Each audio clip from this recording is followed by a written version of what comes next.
it's straight up. That's straight up insane. It would also it would suggest that like MetaMask would have to produce KYC information for people that use MetaMask, which is like, how are you going to do that? You can't. Like, first of all, the software is open source, so and also it's like, I don't know. It just demonstrates like they have no idea what the fuck they're talking about. I mean, that's nothing new. Yeah, for sure. It's just wild that like to see it like in black and white, where they're like, oh yeah, let's any. What is it? Any? Let's see. This is. Yeah,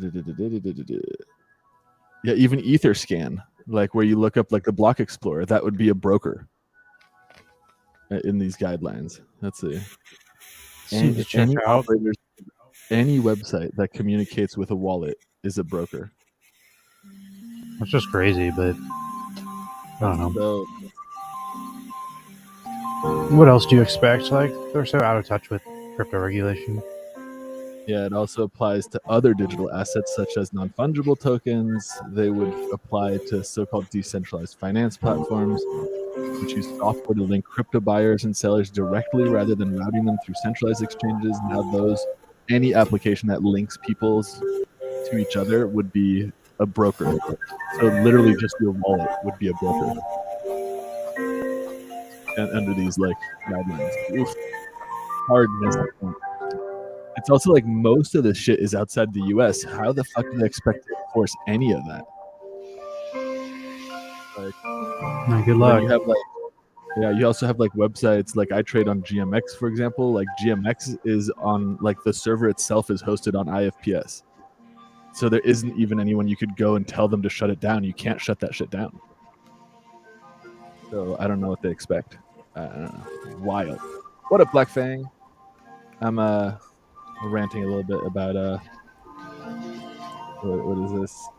The looks like, I'll tell you what it is. The proposed treasury regulations for cryptos that were just published in the United States that explicitly characterize various people and protocols in DeFi and crypto as crypto brokers, including any operators of websites that communicate with wallets. So if you can sign into your wallet on your website, you're a crypto broker. Fucking insane.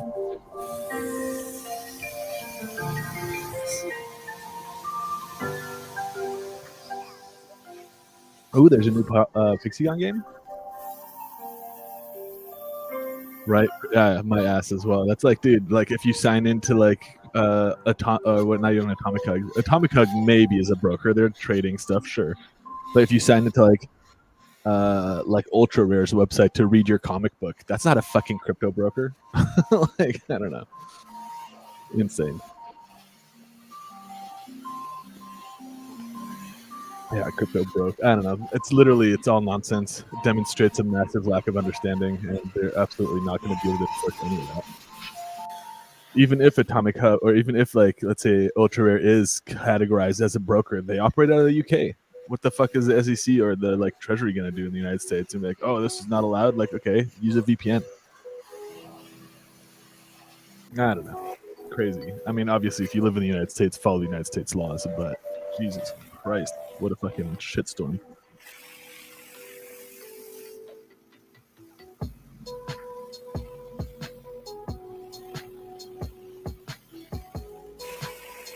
Free to play. They just launched it. Okay, I haven't seen that one. Pixigon. I'm gonna check it out next week. We got a lot of shit to go through today for other games. Yeah, that's true. We have lots of. I'm so pissed off because I didn't buy my rival shit yesterday. Everything 3x'd in price. I should have fucking done it on stream yesterday. They announced 2 more events where you need 2 players from offense and defense. So, about to take a fucking 3x pay just to enter those events now. Them's the breaks. I might even buy a pack. There's only like a couple cards under $5, and the packs are $5. I can just fucking withdraw $5 worth of myth out of mine. Then you get the chance to pull like a legendary, right? Or no, the mythics aren't in the packs, aren't they? They're only the rewards this time around. No, there's mythicals and legendaries are different rarities. Mythicals have never been in packs the entire time. Legendaries are in packs. What's up? What's up? What's up? We're going to talk about the Atomichub drama. Oh yeah, what's the Ruggin, huh? They filed for insolvency on July 3rd. Snap. I'm going to wait until people get in here because people are going to ask us over and fucking over. So I'm going to wait until some more people. Yeah, that's true.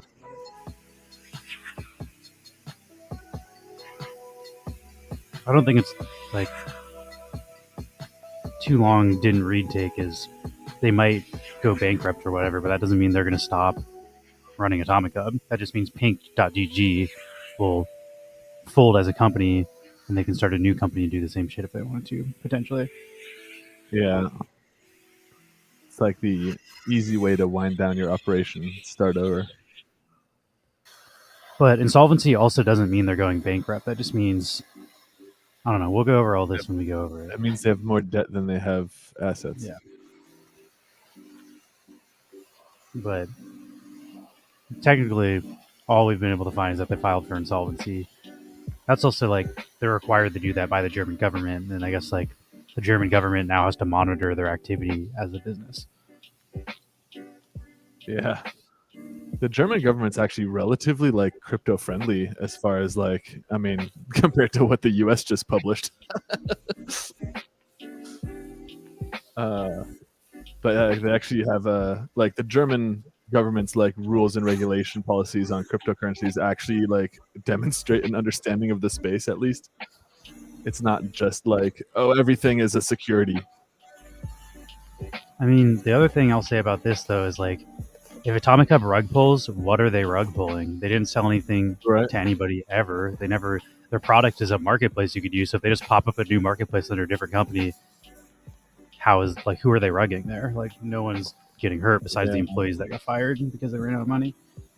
Even if Atomichub's marketplace went down, like all the listings you posted on there would still be active on all the other marketplaces.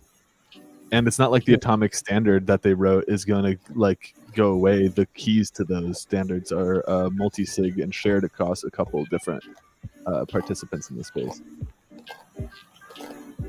Still kind of a crazy development. I have that pulled up here. This is the Atomic Assets contract. It's a multi-sig contract. I believe 4 out of 6 people have to sign this for any changes. So even if Atomichub, who is Pink Manager 1 and 2, wanted to just destroy the contract and say fuck Wax, they cannot. They do not have full control over the Atomic contract. They'd have to convince admin.wax, which is the Wax team, Aloha EOS, which is Funko, EOS DAC, which I believe is like Alien Worlds stuff, and then Wax Sweden, which is like Anders Any Observation. And none of those people are going to agree to just fucking tank Wax for no reason. So yeah, so they're not really. So yeah, when you're asking if they're running contracts or standards or contracts, they deployed the contract. The blockchain maintains it. So the contract also stands. You could do nothing to the Atomic contract for all of time, and it would just work. It works fine. It doesn't need to be maintained. They could remove the contract if they're trying to be malicious, but they cannot because they don't have a majority vote. They can't even do that because they've given up the keys into that multi-sig wallet. So it would require a coordinated effort, not just Atomichub to do that. Which I also screenshot this because there was a coordinated effort. Blocks.io was an owner of a key for the Atomic assets, and they basically rubbed Wax and tried to like strong arm Wax into paying them, like basically blackmailed Wax into being like, pay us money or we'll fucking stop providing service. So Wax was like, kick rocks, we're going to make our own blockchain explorer. But because of that, they did come to a consensus between all of the other key holders, and they removed the permissions from Blocks.io. So for legitimate concerns, they do, but in general, like Any Observation, Honors was talking about this. He's like, yeah, well, we're never going to agree on like not deploying the contract. Like, it's hard to get all the people to agree on anything, and they're definitely not going to agree on something that hurts Wax. Like, only in legitimate cases like that will they all sign something to change the contract.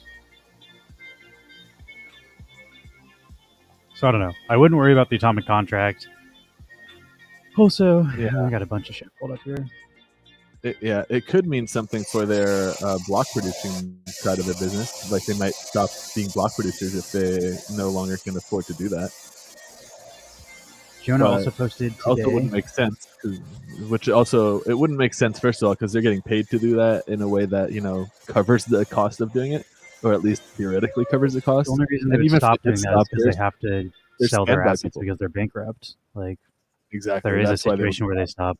But that doesn't mean they couldn't just take a loan and then start it again and then run at better operation costs. So I'm saying, like, they could just start. The whole point of an LLC is, like, if that goes down, it doesn't take everything. So you can just make a new fucking LLC and do the new fucking thing. So yeah, I don't know.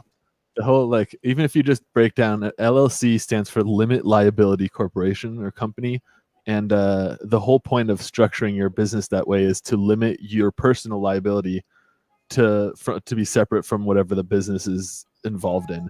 So even if the business goes bankrupt, the people behind it personally are protected for their personal assets. It's not like the end of the world for those people as developers, and it's also, there is, like, if they sold their position and stopped block producing, there is people on standby who are ready to take their place. So also, like, I feel like as an end user for Wax, you wouldn't really notice a whole lot other than maybe you can't go to Atomichub's website anymore. And even that, I would guess they would start hosting it under the new thing. Like, you don't need to be a blockchain producer to host a website. I don't know. Exactly. But let's read this before we jump to any collisions. He says, I would appreciate, this is Jonah from Atomichub, pink.gg. Boss man in charge, him and Fabian are kind of the two founders and owners of Atomichub. See, I'd appreciate it if you could stop the speculation in here. We will make an announcement in the coming weeks to clear things up once we can. Atomichub isn't going anywhere. Also, Revernity very clearly seems like someone just copied the front end. I don't know what Revernity is. It's probably a different, like, marketplace then, huh? Yeah. And then also, this was found. There's a registration for a new... And yes, I know LLC is the American thing and GmbH is different than LLC. Yeah. So, yeah, I don't know the fucking actual legal differences, but the whole point of starting companies is so it doesn't fucking make you personally go bankrupt. And I'm pretty sure it's the same thing in Germany.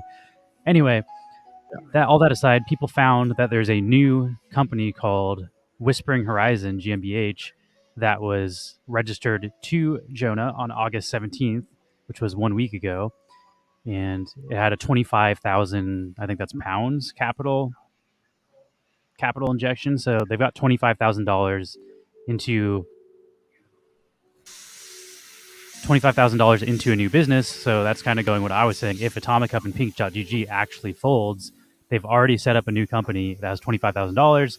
Who knows? They might be setting up blockchain producer, like they might be renting equipment for that already in, setting up the backup plan for if Atomichub goes down. So my speculation is Atomichub's not going anywhere. Worst case scenario, pink.gg as a company has to disband and they just do the same shit under Whispering Horizon. I don't know. That's my speculation, and Jonah has said nothing. Like, he talked to Any Observation after they laid off employees. Any Observation's like, is Atomichub going to have to leave? And he said, we're not going anywhere. And then he just reiterated after people posted all this shit in their Discord. They're like, hey, like, we saw you filed for insolvency, blah, blah, blah. He's like, no, we're not leaving. Atomichub's not leaving. And he said they can't talk about it until, like, the insolvency thing is over. So he's like, we'll talk about it after when there's a conclusion. But until there's a conclusion, because just because you file for insolvency doesn't mean you're going to end up bankrupt. The state has to decide that for them. And the state has not decided that for them. So he's like, there's nothing to report until we report that. So that's sort of where it's at. And he's asking us not to speculate, so we won't speculate. I mean, we're going to speculate a bit, but... Yeah, that's true. Yeah, let's be real. It's our nature. Basically just trying to say the sky isn't falling. Like, all the things people are worried about. Yeah. Atomic Assets is going down. Atomic Assets is fine. We just showed they just updated the contract for that. Atomichub can't even rug pull that asset standard. And I'll put up basically there's nothing to rug pull. Yeah, insolvency is just that. It means that their debts are outpacing their balance sheet, basically. Like, they're not making enough money to cover all their debts. You get nothing. You lose.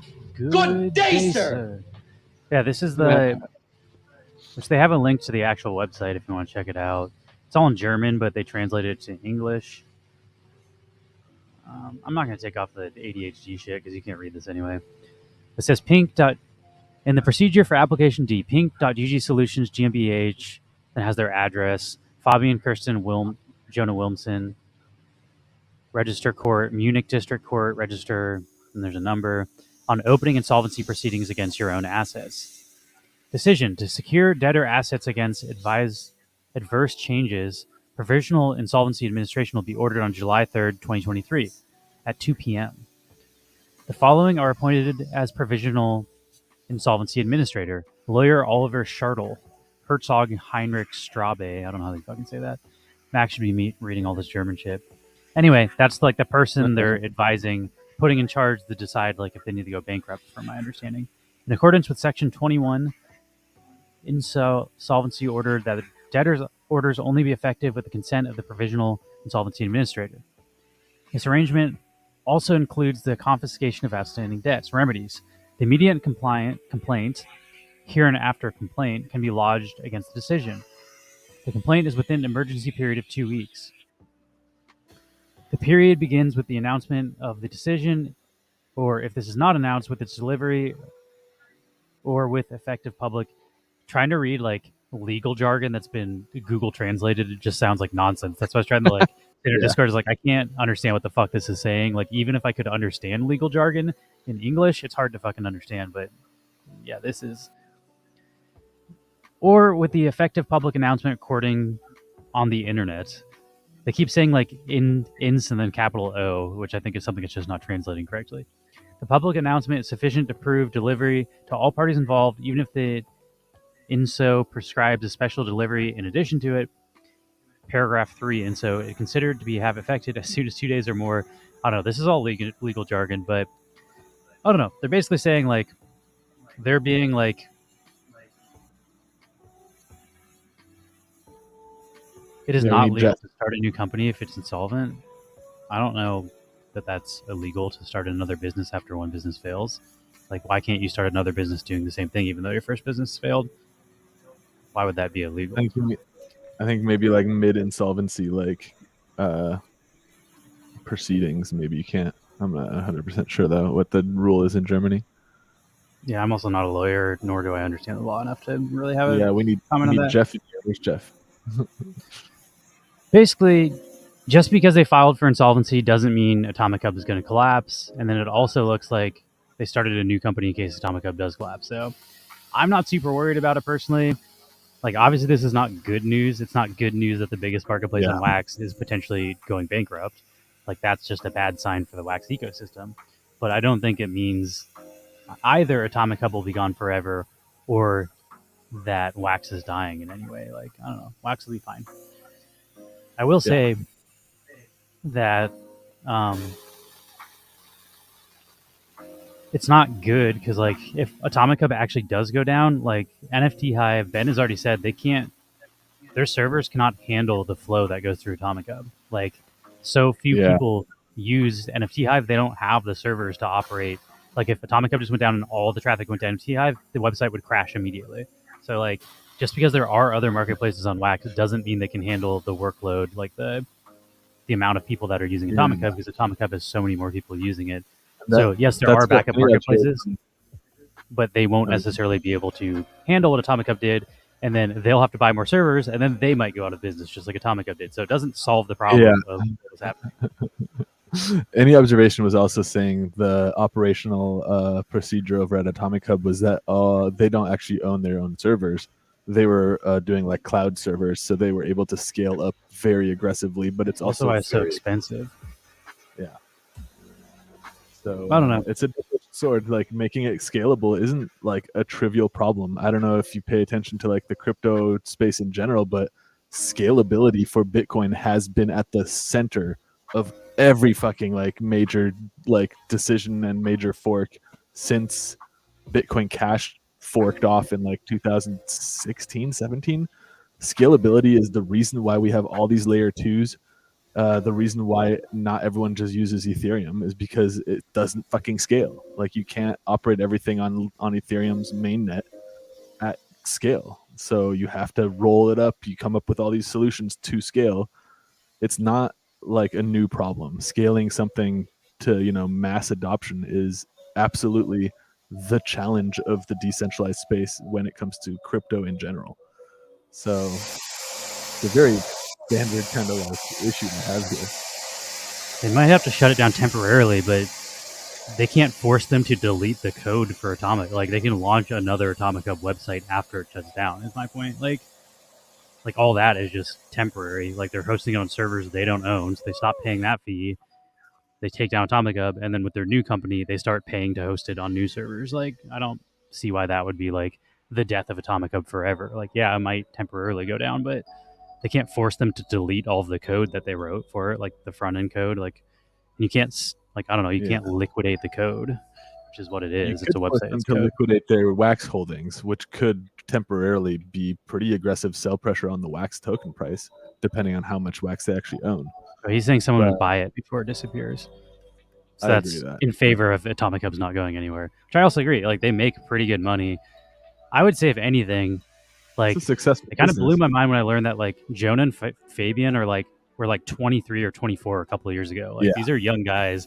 They clearly don't know how to run a business based on this. And honestly, we have troubles running our own business, and we have way more fucking experience doing it. So it's not easy running a business on Wax. If anything, they just mismanaged their funds. They hired 18 employees or whatever. They hired multiple employees when Wax was laying off 18 employees. Like, Wax, probably people that have been running business longer, they're like, hey, we're about to enter a multiple-year bear market. Sorry, we just got to cut this shit loose so we don't go bankrupt. And Atomichub went the opposite direction and hired a bunch of people, and we just are now seeing what happened because of it. So I think it really comes down to being like not experienced at running business and not like understanding the conditions of a bear market.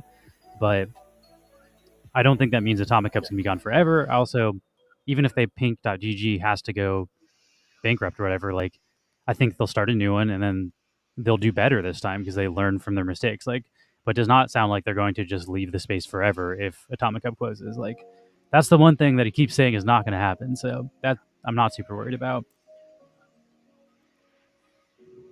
Yeah. Yeah, someone would definitely buy it before it disappears. I totally agree.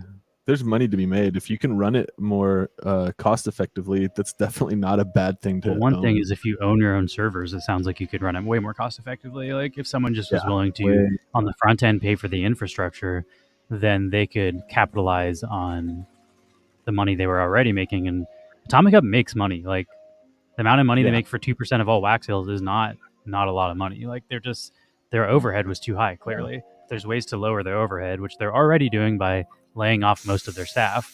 But I don't know, if you were able to purchase the equipment that could host the servers that they're renting, which they're paying an ass ton of money for, then maybe that could be a way to run it more profitably. And I don't know if they could force to sell it in a court. Like, I don't know enough about German law or even American law to fucking know if they would be forced to sell the website. But even if they're forced to sell the website, like, I still think they own the code. Like, I don't know. I don't think they can force them to not use the code. Like, they can just publish the code as open source and then use their own code to make a different website called something besides Atomichub. Like, yeah. Also, again, the code itself that's been deployed is deployed onto a public blockchain. They don't own the blockchain to scrub the code off of it. It's not like, once it's deployed, it's deployed.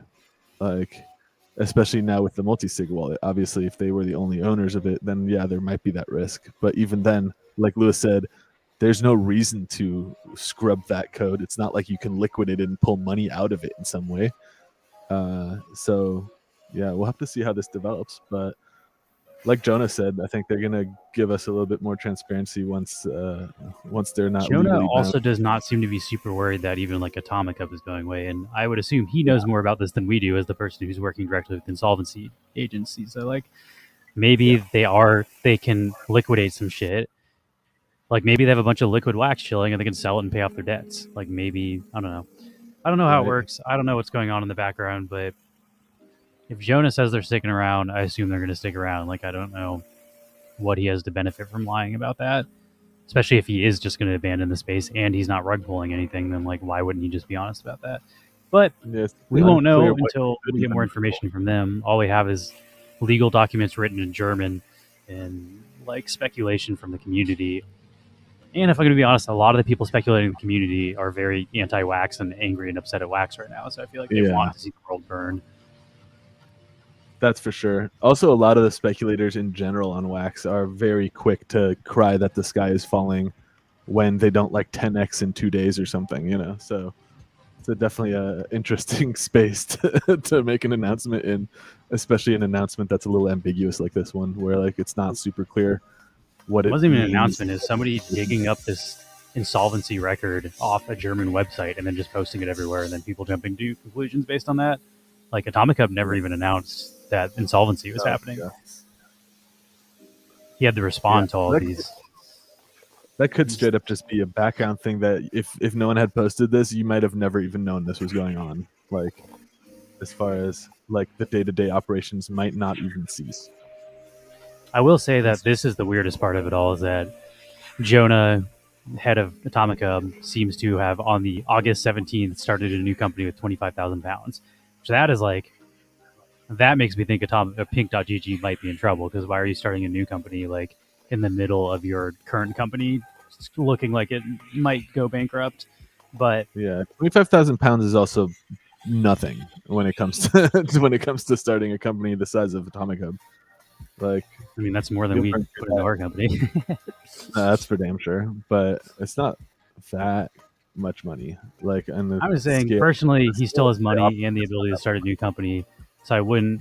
They could use that $25,000, get a loan, and then rent the servers and start a new website. Is all I'm saying. Like, worst case scenario, I think they will still exist on Wax, even if they have to sell Atomichub and it's a different name or something. Like, I don't know. I don't think they're going anywhere, but it also sounds like they don't even think Atomichub's going anywhere. As far as, I don't know, maybe part of the deal is they are in the process of selling Atomichub to someone right now, and then they will be employees and somebody else will manage the business. We just don't know what's going on behind the scenes, and apparently they can't talk about it right now, so speculating on it isn't going to like I don't know, we won't know what's happening until they announce it. Yeah. And that would also make sense if they're doing some sort of deal with another company. You're not supposed to talk about that shit until the deal is closed, so it could be a bunch of things, but we don't know until they tell us. Yeah, even if we're spot on, it's not like we can confirm it until it actually comes out. So we'll have to wait like everyone else. Here, did I post that?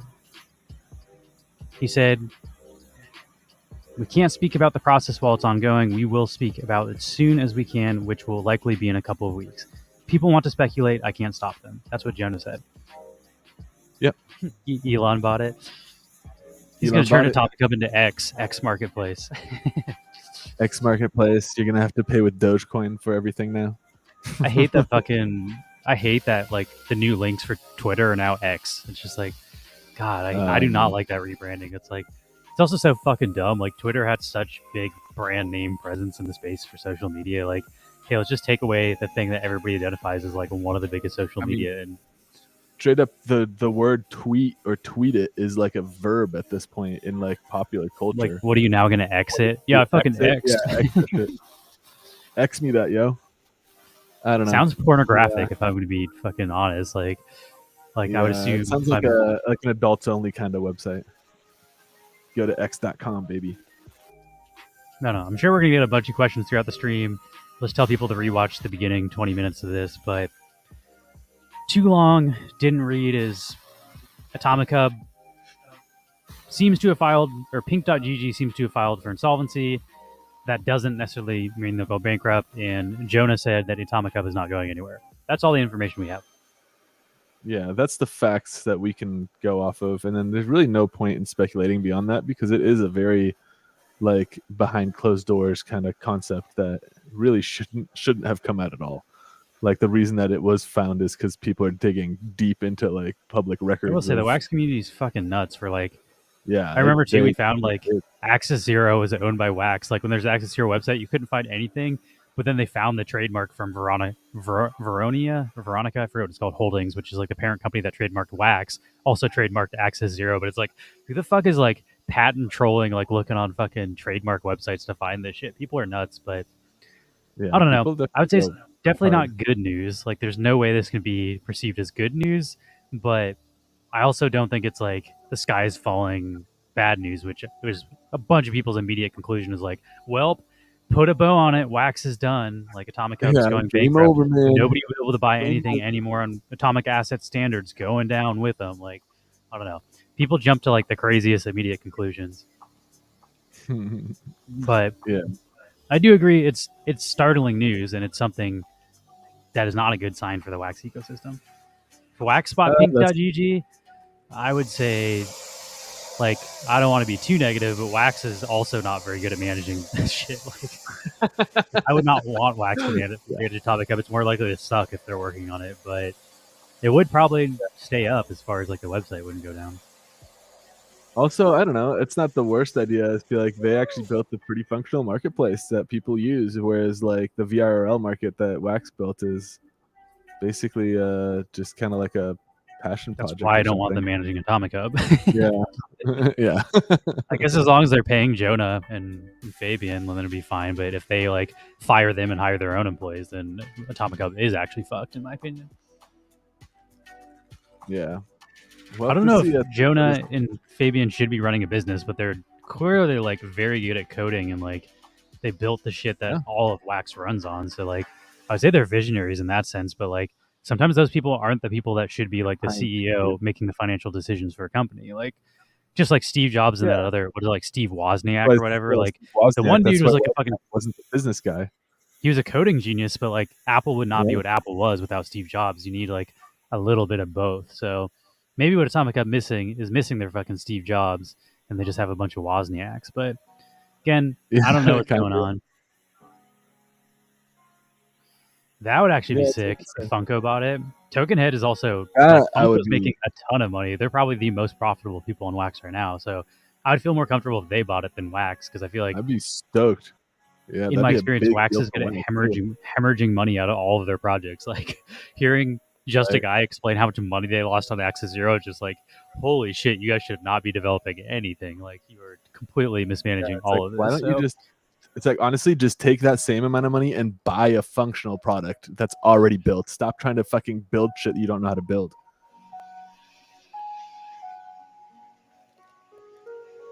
All right, we got Jaspals in the chat.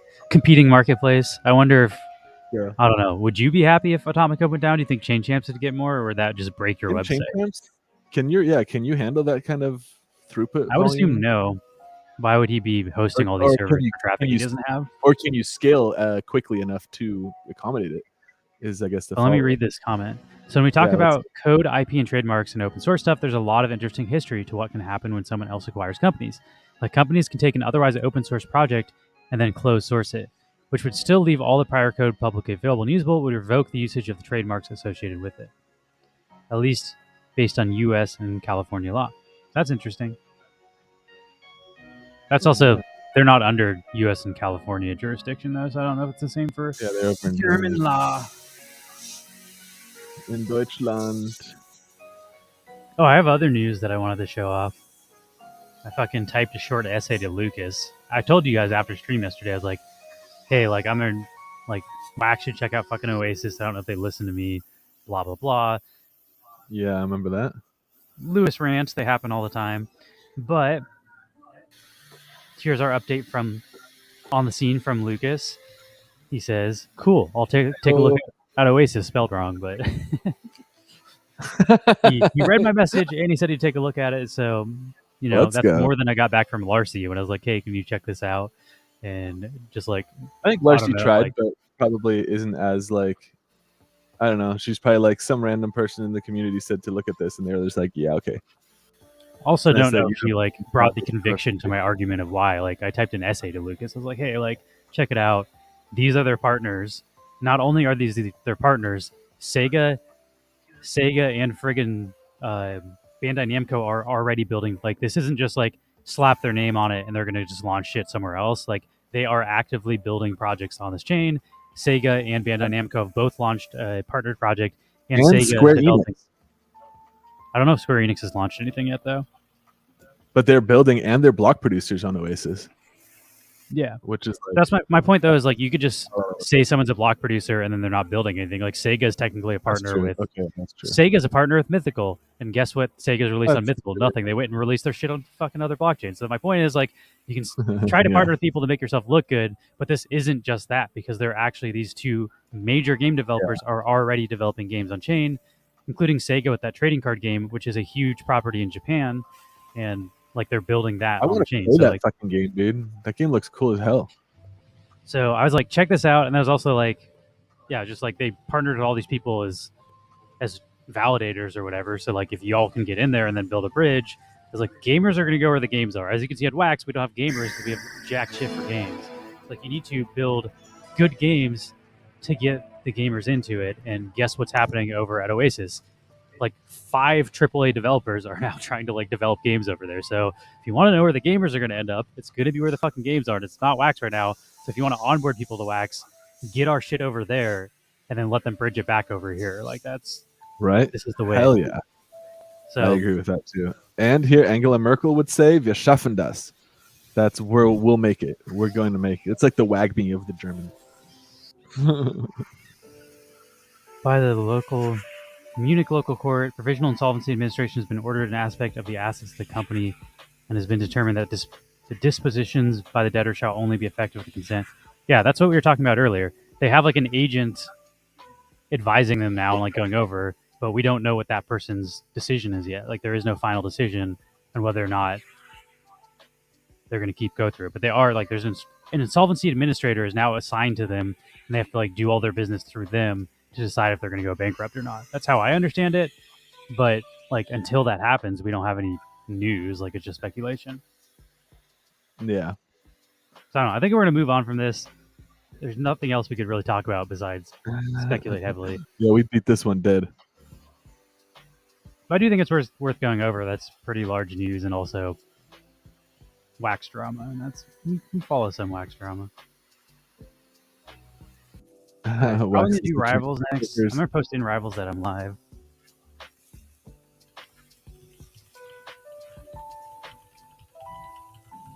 Oh, you can. What's the bull DAO's vote? I guess Lewis does have quite a few bulls. I think I have like 7 or 8 too. There's a new vote. Basically, like they're paying people 0.01 wax per week. So they're like, hey, like this doesn't make any fucking sense. Should we change the payout to be once a month? And then there's another option is should we use the treasury to buy the floor bulls and burn them until there's 4,444 bulls left? Yes, that would be my vote, I think. Burn them. You have way too fucking high of a mint count. But yeah, that's news. Okay, that's cool. I'll have to go vote. Blackfang posted the link. Can you post in our Discord too, since I can't click stuff here? I know you posted in Atomic Kings, but there's 9 million messages in Atomic Kings, so it's going to be hard to go find it. But if you post it in our chat, I'll vote on it.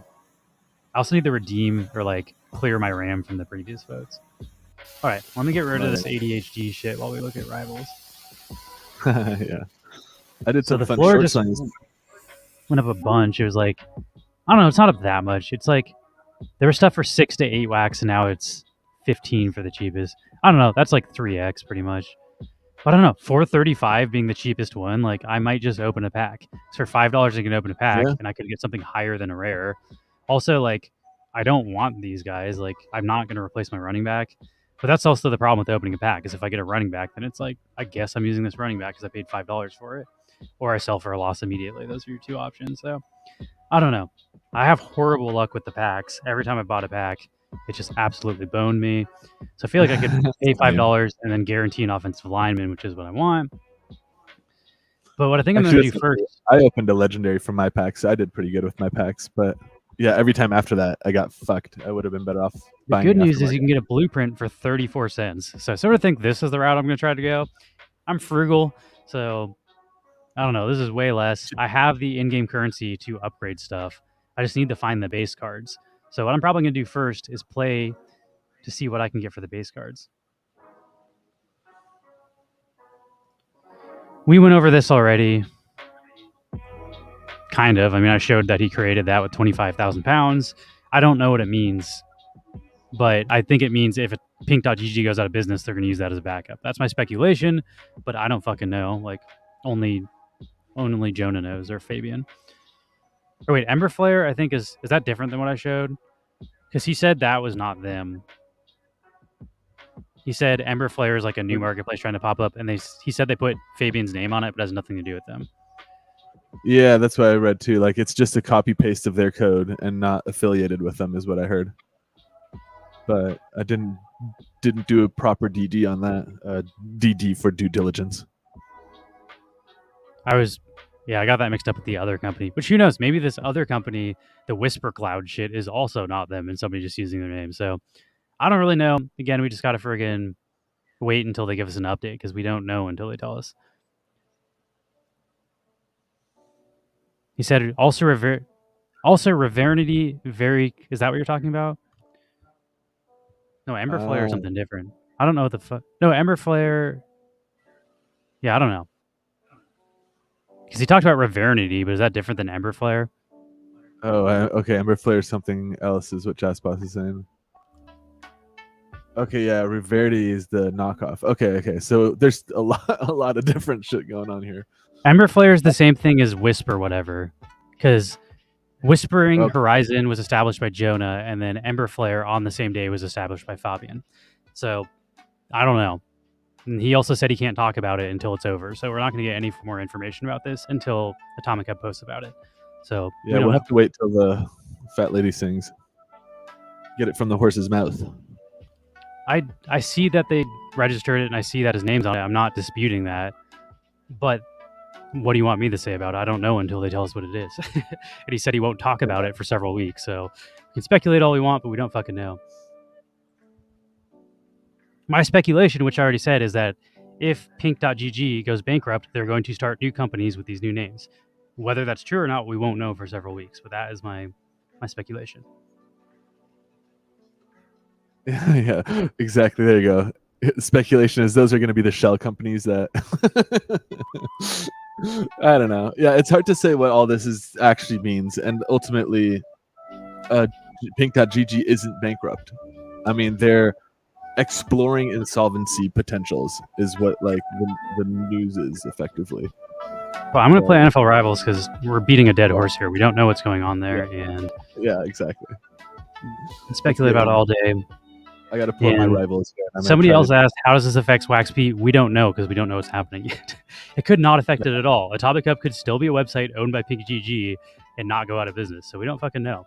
That's the real answer. All right, on to Rivals. This is a blockchain game on the Mythical blockchain who has $1 billion valuation and hundreds of millions of dollars of funding. So I don't think they're going insolvent anytime soon. I know. I'm fine speculating on it. We've been doing this for 42 minutes. Like, I'm just tired of talking about this. We've said what we have to say. So I'm fine speculating on it, but we'll just repeat ourselves at this point. There's a bunch of shit I'm trying to go over today that had nothing to do with this. That drama just popped up last minute. And I really wanted to do this yesterday on stream. I've been waiting like 24 hours to do this. So we are going to play Rivals. Oh shit, I didn't open my fucking capture card thing.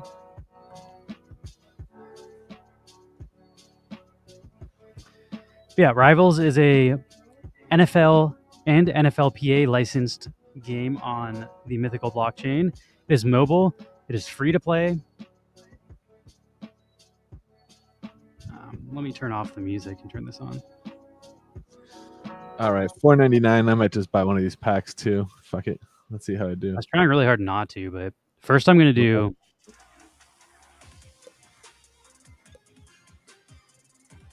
The first thing I want to do is I can get a blueprint.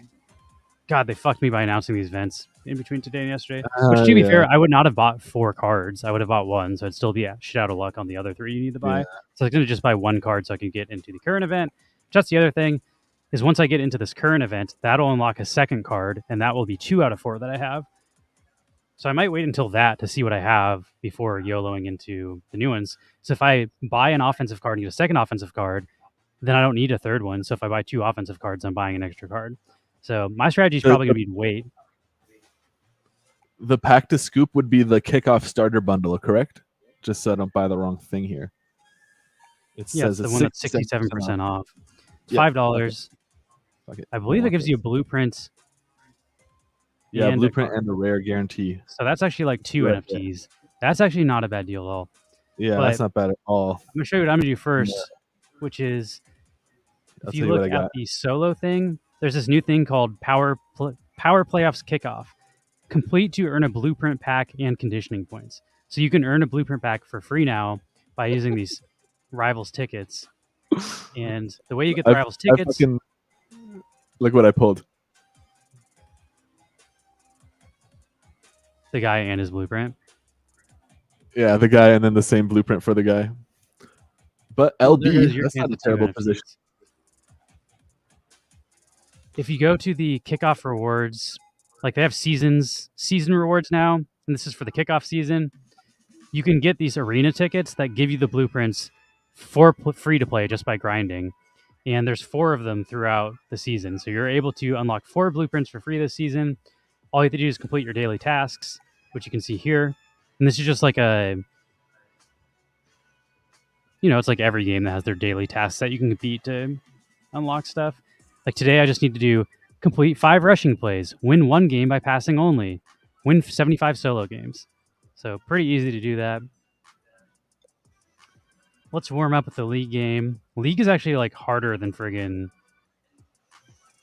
I noticed that League has gotten a little harder than it was. I think it's harder than the events. So now it's actually a good warm up. It used to be like, don't warm up on that because it's not the same RNG and difficulty. Oh, now I get your joke. You're like, I'm not NFL. I was like, you don't have to play this game. It's because your name is Rivals. Got him. They added new plays, though. So there's a bunch of new plays, and then also it's harder to pass. You'll see they like volleyball swat your fucking throws now. It's quite obnoxious. No, that was bad. Volleyball there you swat, go. fucker. Yeah, it's better, though, than the fucking interception, at least. Still makes it harder to score in like one play, which is pretty important for the meta. And you have to be better at the game now, which I actually appreciate. This game was too easy before. It's still pretty easy. Yeah. So upping the difficulty, that's good, because I'm good at this game, and I'm better than a lot of people, in my opinion, so it'll make me place higher in the events if I can do better. So turn the difficulty up. That's good, in my opinion. So when it's easy mode, it was way more pay to win, because whoever has the best cards can score the fastest. Now those people could potentially not be able to throw to their Tyreek every single play, because Tyreek won't be open, and the ball will get swatted. Yeah, all right, we're going to get our 5 running plays here. Let's go. Damn, you outran the fuck out of those guys. Austin Eckler is better than the mythical running back. He's a epic, but his stats are straight up better than the mythical best running back in the game. So he's like a mythical epic. And because passing's harder, now it's like more viable to run more often. Oh, why are you wasting all that time? I need one more defensive NFL guy, pickup player, so I can get into this event. You can play, there's one event that you only need 1 player, and then you can unlock a new player through that. Oh, shit, there it is. Yeah, and it ends. You won't necessarily be defensive, but if you unlock a defensive through that, then you just got an extra player you don't need, which is why I'm like, I'm sort of going to chill on doing that in order to get what I can get for free, and then buy based on that. I also think everybody just YOLO'd into it today because those 2 events just popped up. You have 4 days to do those events. So on the 3rd day, you can buy your cards and then compete. So I'm kind of going to wait it out. I think the hype is there right now, and it's a bad time to buy. But I could be wrong, and the price could keep going up for the next 2 days. So I won't know. I gotta try this. I'm gonna do league play as well here. I was about to just jump right in, and it's like, no. Let's warm up a little bit. I'd also recommend trying to get what you need to get that free blueprint. Should I try to like level my blueprint guy up at all, or I mean, I already have the NFT, right? There's no point in having 2. God, that was bad. No, you should just sell it, in my opinion, or you should sell your NFT and level up the blueprint. That'll be more profitable. Oh, good call. You can sell your guy for $4, recover $4 out of $5 in the pack, and then upgrade your blueprint. You just got to pull it out of the base pack, which I'm going to do after this. I'll show that off. Okay. Come on.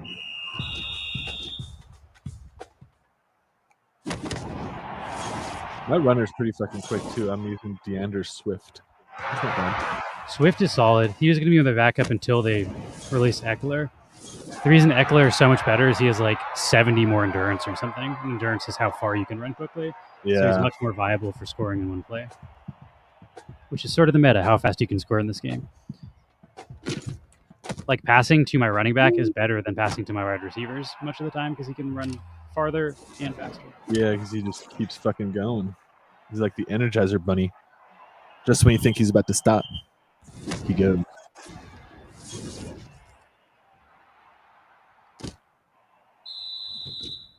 go.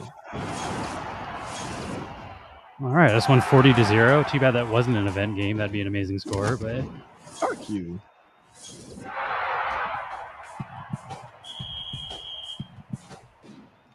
Later, rivals. Thanks for hanging for a bit. After this, we're going to play some Nitro Nation. And also, we got boss fighters. I bought the alpha pass to boss fighters. There's currently a tournament happening, so I'm going to check that out. Which is also why I wanted to get through the Atomichub stuff. Which is like, we got a lot of gaming. Oh, hell yeah. Trying to win 1,000 bones. I already completed my 5 rushing plays, so we're good on that. And next, I'm going to play single player because I have to win a game only passing, and I'll miss some 2-point conversions if I pass. So I'm going to do that in the single player league, so I'm not wasting my score in competitive. Damn, dude, these guys are rushing me way quicker than they used to. This is definitely getting harder. Yeah, they made the game way harder, which, again, I appreciate because the game was kind of too easy before. Yeah. I'm still crushing, but it's not just a blowout. I actually have to try right now. It feels more like a game than it does like a grind. Yeah. Honestly, I have nothing but good things to say about like the development of this game. Same. We haven't loved like some of the NFT aspects and some of the community manager aspects as far as like at one point Jonathan said this is not an NFT game or something weird like that, and just like sure about that? Are you charging? You sure about that? You sure about that? You sure that's not what it is? They actually take the community feedback into account, and they've updated the game positively, like based on community feedback. Like I was bitching that only the top 100 players are getting anything in the legendary events. In the last legendary or mythical event, anybody who entered got a blueprint pack. All you need to do is like get the top diamond score. So even if you didn't place top 500, you still got a blueprint pack. So they're like, and on the newest event, the one where I told you to enter, Max, where they are giving away the NFTs. If you don't qualify, same thing. If you don't win an NFT, you get a pack with 3 guaranteed defensive players. So your team will get better if you don't qualify. Which is like the whole thing was like you're creating this thing where the top players are getting better and the bottom players can never catch up. Now they're starting to give the bottom players opportunities to increase their team to catch up for the next event. So I don't know. They're listening to feedback. Balance this stuff, and it feels like, I don't know. I'm playing this also base only events was a suggestion from the community. We're like, hey, like these people are just paying to win every event. Could you please make events so the people who don't have pay to win teams can compete? Those are the base events. They added those. So I'm pretty happy with what they've been doing. Jesus, dude, the fucking top player in this event, I have to play. Do you still play the top guy every time? This guy's 3,190 power points on his team. He's over 1,000 top if you want to qualify for an NFT reward. Fuck it. Here we go. Let's see if I can beat him. Oh my god. I would have warmed up on the diamond event first. Dude, what the fuck? His whole team is mythical. God damn. Not the whole team, but everybody you can see in the warm-up screen. Yeah, everybody. It shows me in there. There's not a mythical in every position yet. All right, I'm going to the diamond event first. Let's let this fucking. It'll be the same opponents you're playing. It just the stakes are lower. You also might want to just run. Like running might be your meta instead of trying to pass, because passing is going to be really hard based on the new difficulty. Yeah, let's see. Because my running backs are pretty decent. All right, let's see. I'm versing the same guy now. Let's see if I can take him. I'm just hoping I didn't fuck up and do a running play on accident. This qualifies me for this reward. Incomplete. I'll take it. Woof. Running plays plus 0 yards. Not ideal. Jasper says it's been insanely difficult in the latest update. I agree. I think running's going to become the meta again. But I'm still trying to pass because I believe in myself. Okay, so far so good. I scored my first touchdown with 56 seconds left to go on the guy with 1,000 points above my team. So that's not bad. Yeah, that feels around what I was hoping to do. I tried to do it with a minute left, but 56 seconds is okay. Your defense probably isn't going to get a ton of stops either if you're playing against those guys. No, they scored, but they used up almost all the fucking minute. We had 9 seconds left on the clock now. No, that's rough. That might be hard for you to score. Yeah, let's see what I got. Oh, never mind. It's still quarter one. I'm okay. Oh, you're totally fine. They scored super fast on you then. Yeah, I gotta burn this clock here. Oh my gosh, I wish I would not get an interception. I'm just trying to end this game. Campaign is still like ridiculously easy. Yeah. At least for my team, it might be harder for some other people. I can't play the final campaign. You need 3,000 team score to play the final campaign. I'm waiting to get up there eventually. All right, I scored 2-point conversion. Here we go. I got 1:16 left in quarter two here. I just turned it over. Let's see how long they take this one. A minute 10 is the cutoff for me. Like, I wouldn't give it to them with less than a minute 10 left if you want to be safe. Shit, they left me with 25 seconds. That's kind of... That should be fine. Even with running, just run out of bounds instead of letting them tackle you on the field. All right, did I get the friggin' task? I did. Hell yeah. And now I got the reward, coins. You know, I'm going to change our Twitch category real quick just in case people are looking for rivals. Yeah, I don't know if I can make... I got to if I can do a pass here. This is not a deal. There we go. Get fucked. 6 seconds left, and I scored my touchdown in the second half. Okay, it's still beatable, even though he's 1,000 points higher than my team. All right, we're going to change to NFL Rivals category. 24 followers. Hope all 24 of those people start watching. Yes, the way those people jump to block passes is insane. And I think that needs to be smoothed out a bit. But I don't know. This is the update. They usually dial things in after they update and people play and they get the data on it.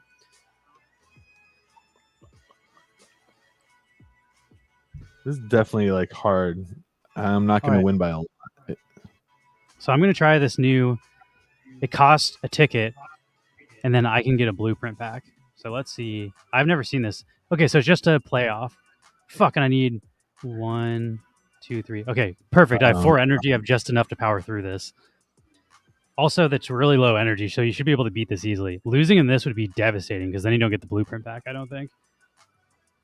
But they're 1550 total power, so I should be able to just dunk on these fools. Oh, man, I threw an interception. Yeah, I should have stuck to running. What the fuck? Ah. Oh, what the hell? I almost just got a fucking kick return TD. That's crazy. I'm just going to have to burn the clock down here.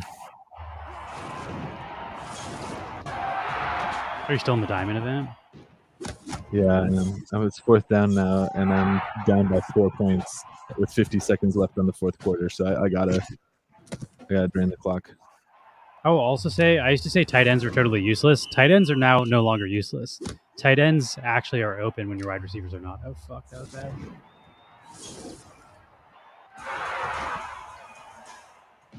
If that was a harder difficulty, that probably would have been an interception.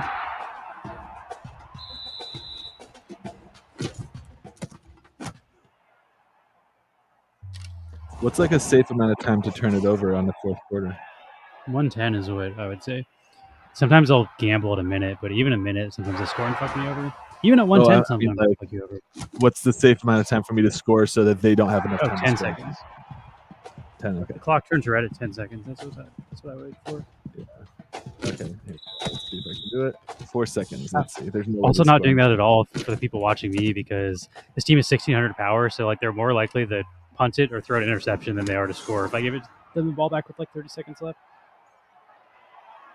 This is pretty much easy mode, but I need to grind through these 4 games just so we can get my blueprint pack, and then I can compete in the actual event that takes skill. If I'm going for the top 1,800, I find that I basically have to gamble on going for 30 seconds. You can also gamble. The better your defense is, the more you can gamble. Like, when I was watching Yin play, he has all legendaries on defense, and he still gets interceptions and punch with 30 seconds left. I never do because my defense isn't that good. So it's on a per-team basis. You have to, like, that's why you do the diamond events, because that's how you feel out the timing. Like, on the diamond events, try kicking the ball with 110, try it with 50, like, and see how many times they score on you. Because Max probably is not going to get top 100 in the diamond event even. So like, all you need to do is win your games, and you can experiment with the timing as long as it's not going to lose the game for you. And honestly, you don't even need to win all your games. You need to win 12 to 13 out of 20 to get the top diamonds. So you can experiment a lot in the diamond events. The diamond is a nice run. I'm going to play a second round of the diamond here. You want to get your diamonds. It's hard to get coins now. So like for upgrading your players, you want to buy the coins with the diamonds. So you do want to get 700 diamonds. But if you're playing the top tier, that's 13 matches at the top tier. So you can lose 7 matches and still be fine. I think I have a lot of diamonds. I don't know what is a lot, but I have 4,400 diamonds right now. That's okay, man. You can buy coins with that if you need the coins. 25 kickoff points. I don't know what the kickoff points are for. I assume these packs. 1, 2, 3. 3 games left. 3 stamina. This is working out perfectly. I'm glad I did not play more than 1 campaign game, or I would not have been able to do this on stream. Yeah, for anybody watching, my recommendation is do the tasks until you're able to unlock the ticket through the season rewards.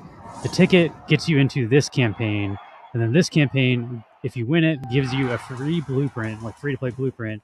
Then you can turn that into an NFT. That qualifies you for the first NFT event, and then you can daisy chain that into 2 NFT rewards, and then you only need to buy 2 more to be able to qualify for the other 2 events. But you don't know which ones to buy until you unlock these, because you might end up getting 3 on offense, and then you wasted buying an NFT if you're trying to do it as cheaply as possible. So that's my strat. Where do you go to turn your blueprint into an NFT? I'll show that. I'm hoping to be able to do it on the stream. I don't think I've never actually done that. Let me unlock it first. Also, I can show you even if I don't unlock it, because I have 2 blueprints that could currently be turned into NFTs. I'm just not, because I don't need those players at the moment. Fuck it, dude. That guy just goes like across the map to block my shot. Their diving and their fucking volleyball spikes have gotten insane. You have to be pretty like accurate with your passes now, which I'll kind of enjoy. Ooh. I did too. Because it makes it really satisfying when you land a pass. Like, especially when he's being governed. It used to just be like autopilot for me. Throw to the same wide receiver every single time. And you don't even need to be that accurate. So it's like not making me nervous now. It's like a fucking big deal. It reminds me of like the early events. Like, and honestly, that made me nervous because I was afraid the game was going to crash. Like, I was afraid the game would crash and I'd not qualify for a legendary event. So I'd be like sweating bullets every single event. And that hasn't been like that for a while. It's been pretty just like, okay, like I know how well I'm going to do. I just need to do it. I like sweating bullets. Back to being like, because the game crashes. I prefer it, because it's like now I'm sweating bullets because I'm not sure if I'm going to fucking be able to score in the amount of time because passing's harder. So that's the way it should be. I might just start throwing interceptions so I end this game faster. That's a pro tip.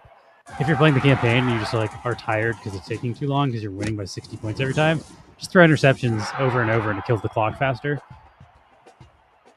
Oh, right. I'll do that now just to show you that. So I'll just throw it right at this guy. Boom, interception. Clock goes down. And I'm up by so many points, they basically can't win at this point. So I'm just going to do turnovers so the clock counts faster. Oh, motherfucker, dude. Volleyball spike. Shit, dude. These guys are spiking it like fucking in style. I do think running might be the meta here. Especially if you don't have like 4th down behind the fucking line of scrimmage like an idiot.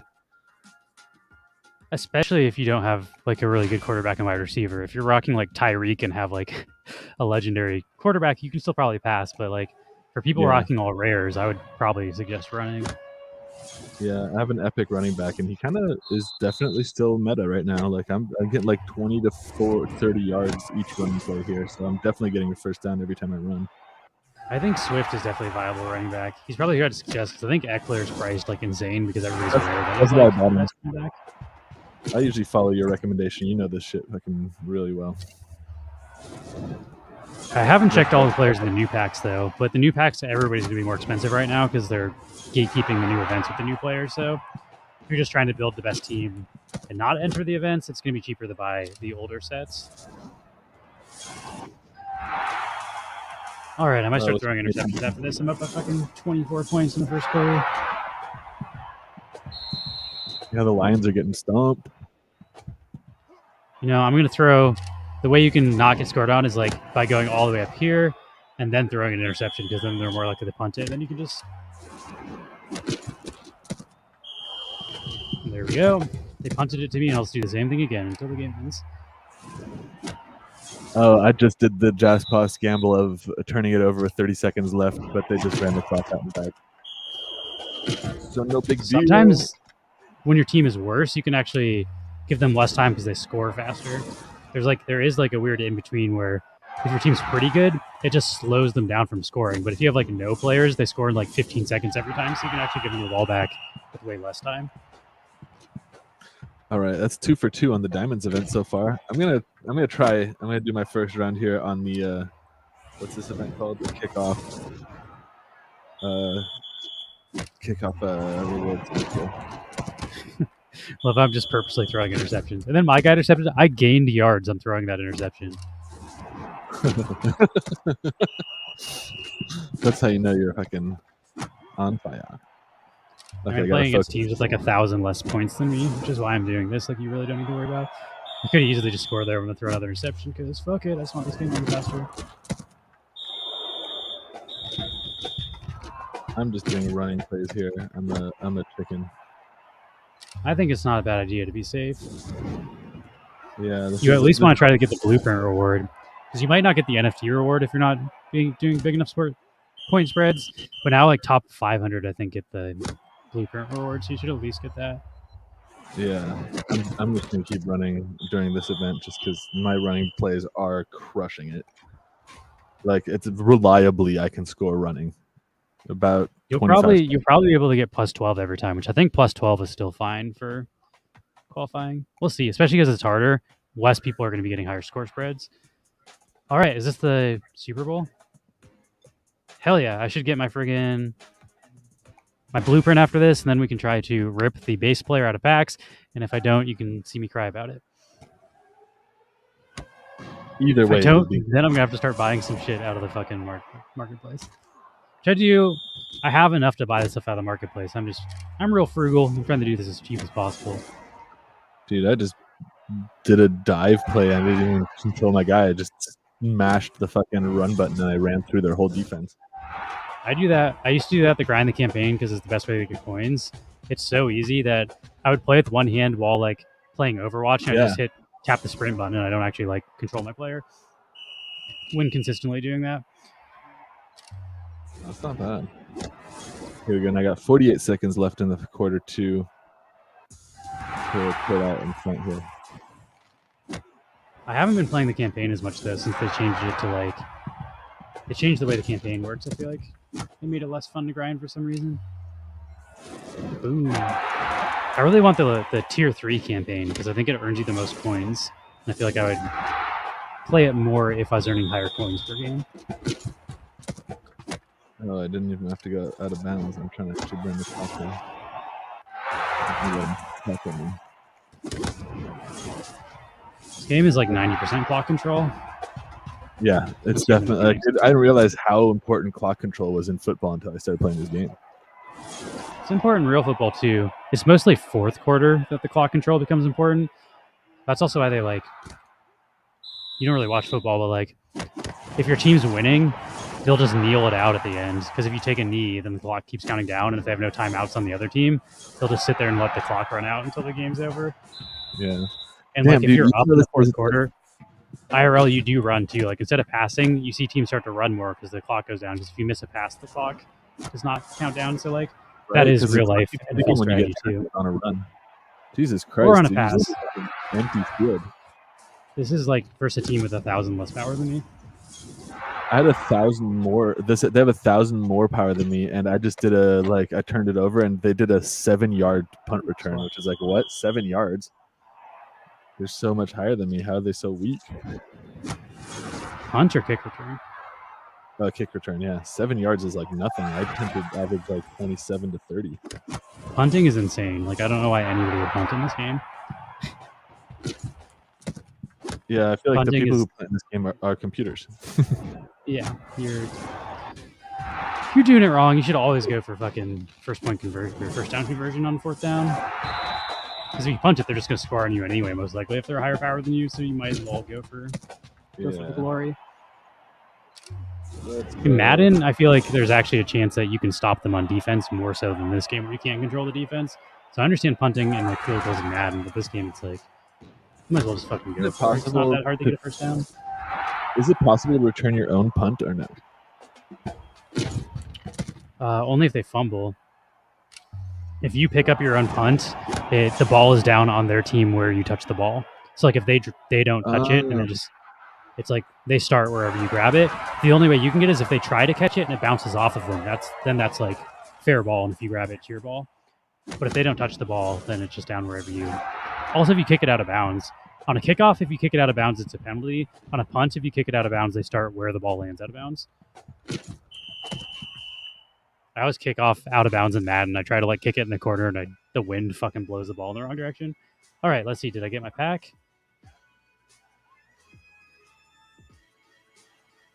Damn, dude, these legendary dudes are fast. Here it is, y'all. I got a friggin' kickoff blueprint bundle. Let's fucking go. Big money. If I pulled a legendary out of this, I would shit my pants.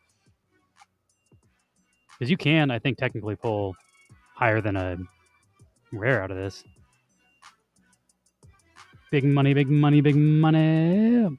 Russell Wilson, former Seattle quarterback. I do actually want to buy his blueprint at some point. Let's go. Was that not even a blueprint? Did I just pull the fucking guy that I wanted to buy? Yeah. Lakin Tomlinson. Let's fucking go. Dude, this guy's like 30 myth is the cheapest one right now. I was going to buy him last night for 8 myth and was super pissed I didn't because the price went up by like 3 to 4x. But that is the card I wanted. RNGesus, take the wheel. Hell yeah, dude. Sometimes life's okay. He's not even a blueprint. Like, I don't even have to upgrade this guy. Yeah, he's just a straight up NFT. Yeah. How'd that happen? So let's go. That's what I was saying. You should do that kickoff pack first. Where's that? What is that event? I need to do that too, obviously. You cannot sell on the market. If you do solo, it's this thing on the left here that says Power Playoff. But the only way you can enter it is by doing the tasks. So you should look at the tasks. It'll be like, score 10 touchdowns with the quarterback, complete 5 rushing plays. You should do those. And then you get the points that unlocks the ticket. And then the ticket allows you to enter, which is why I was doing that first. Gotcha. Okay, here, I just won my first round, 40 to 28. So I'm up by 12, which is what I needed. I don't know if I actually answered this, but the way you sell in the market is through Mythical Market. Mythical.market is the website. You can't sell through the market in the app. You can buy through the market in the app, but you cannot list through the market. Not currently, at least. And the way you buy through the market is if you see here, it says like improve my lineup. Yeah, I can buy these. These are NFTs listed by real players on the market. And you have to buy this like in-between token that is not the Myth token. And you can buy that with your credit card, which is how they're like giving Apple their cut of this. So Apple gets 30% of these tokens when you buy them with your credit card. And then 100% of it, not 100% of it, most of it goes to the listing to the player. So they're kind of like circumventing the TOS by doing this. And it's badass. I love it. Actually, yeah. I mean, it clearly seems to be like moving the market a lot more than it was moving before. I can't believe I pulled an actual fucking NFT instead of the blueprint. Then I don't need to waste my fucking clocks. Yeah, that's great. Let's see. So let me find that event. I personally would not fuck with these in-game. Like, if you buy Myth, like you can use the Myth outside of this app. If you don't, if you buy this in-game currency, you're stuck in game. So like, if you know how to use the mythical market, just use the mythical market. This is for people who like don't understand how the out-of-app marketplace works, which is helping for you if you know how to use the market. So your shit you list outside of the app now shows up in the app. And I've sold a bunch of shit that wouldn't sell in the market to players who clearly don't know how to use the market. But so it's helping people use the market, but I feel like this is for people who don't know what they're doing. If you understand how to use the marketplace, just do that instead, in my opinion. Yeah, it actually benefits you if you know what you're doing, because then you like end up getting sales from people who don't know what they're doing, and your stuff sells. Like Liz said, his stuff sold that was selling before. So the cheap man's guide to how to play Rivals. I just unlocked that NFT. Now I can play this event for free without buying the $5 pack. So boom, save myself $5. And this, if I qualify, will get me a second NFT, and then I only need to buy 2 to qualify in these other 2 events.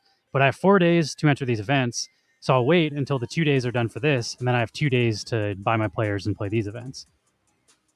And who knows, maybe I'll get another NFT through. Like, let's see when I get my next ticket. I might be able to get another one for free. My next ticket is pretty far away. At 16, I don't know if I'll be able to get 7 levels in 2 days, but we'll try. Where did you pull this up, the ticket thing? On the kickoff on the far left where it says next reward. Kickoff program is live. Go to tasks. Tasks is like your daily missions, and you want to be grinding these every day so you can unlock all those free things. Gotcha. Win 75. And this lasts 33 days. I also finished about 7 days early last program, so even if you miss the first couple days, you should be able to finish the program and get all of the rewards. So let's see what the final reward solo game is. Is that just campaign? Solo game is campaign. Okay, cool. Because the other one is 10 touchdowns. The final reward is an NFT pack. So if you grind all the way through the end, you just straight up get an NFT.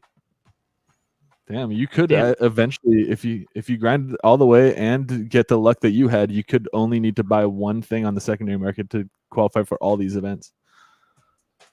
Yeah. I'm honestly probably going to do that, as Monosword is saying. The one-time purchase pack is an NFT and a blueprint. So if I get lucky with that, I'll get all 4 of my NFTs like from the reward. And then if I buy that, I won't have to spend $5 in the market. I could get 2 more. So I might be able to get into all of these events only paying $5, which would be not bad. And the rewards I get, like I sold my rewards for over $5 from the last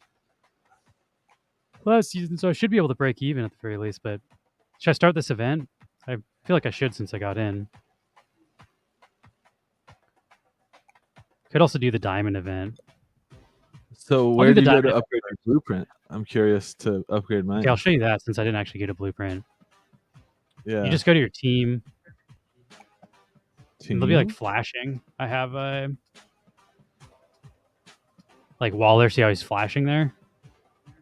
Oh yeah. Oh. Okay, I have to upgrade him though, and it costs clocks, so I don't want to waste my clocks. But I get him to level 5, then the next thing just says like it says infuse with blueprint, and then you do that, and you see a cool animation. I don't have the Anderson guy, so I can't level him up. I gotta. Well, you want to do those. You want to go to the shop here, and you want to go to player packs. Shop. They have 7. Where's the? Do they not have those packs yet? Yeah, this is what you want. Maybe 3x base kickoff players. So if you got a defensive guy, you want to buy that, and it'll give you 3 guaranteed players from these packs. So you don't have to fuck with pulling a bunch of base players that aren't in these packs. So you want to go for the 3x because you got a linebacker, right? I think yes. Yeah, he's defensive. So yeah, I want to do 3x base player defense. And if you have 4,000 gems, you should be able to open like 5 of those packs, and hopefully you get them in those 5 packs. But it is RNG; you could not get them. 3x offensive base players, 3x defensive base players, but doesn't say kickoff specifically. Weird. I have different packs. NFL kickoff in the top, not player packs. Go to the top. NFL kickoff. Okay. And then scroll all the way right past the ones that cost money. Jesus Christ! People are paying $90 on packs in this game. Should I just buy? I kind of wanted to buy this kickoff starter bundle just to see what I get. I did. I mean, $4.99. I feel like I'm gonna be able to like upgrade my blueprint and basically sell it for what I bought it for. I'm just afraid that the price will come down on the market, then I'll friggin' regret it. So if the price goes past $5, people are just gonna arbitrage into the packs and like lower the price. I don't know. Yeah. YOLO. I didn't buy a pack last set, and since the floor is pretty much like $4, I'm gonna YOLO. If I pull that offensive lineman though, I'm gonna be fucking pissed because I just got him in for free. I guess I could sell him for $5 immediately, so I could just recover the money. But I totally agree with you, Jaspos. I have no idea why people are buying those expensive packs. There's way better ways to get the same shit for way less money. Like the blueprint route is absolutely the way to go. I'll buy the $5 pack. Let's go. I did just cash I cashed out like $1,000 worth of myth the other day, so covers that. I had a limit order in at 21 cents. It spiked to 27 cents. Nice. Okay, I don't want to show my password off though. Ugh, these guys sucked. I'm gonna have to try to I'm buy honestly another not pack. sure what my password is.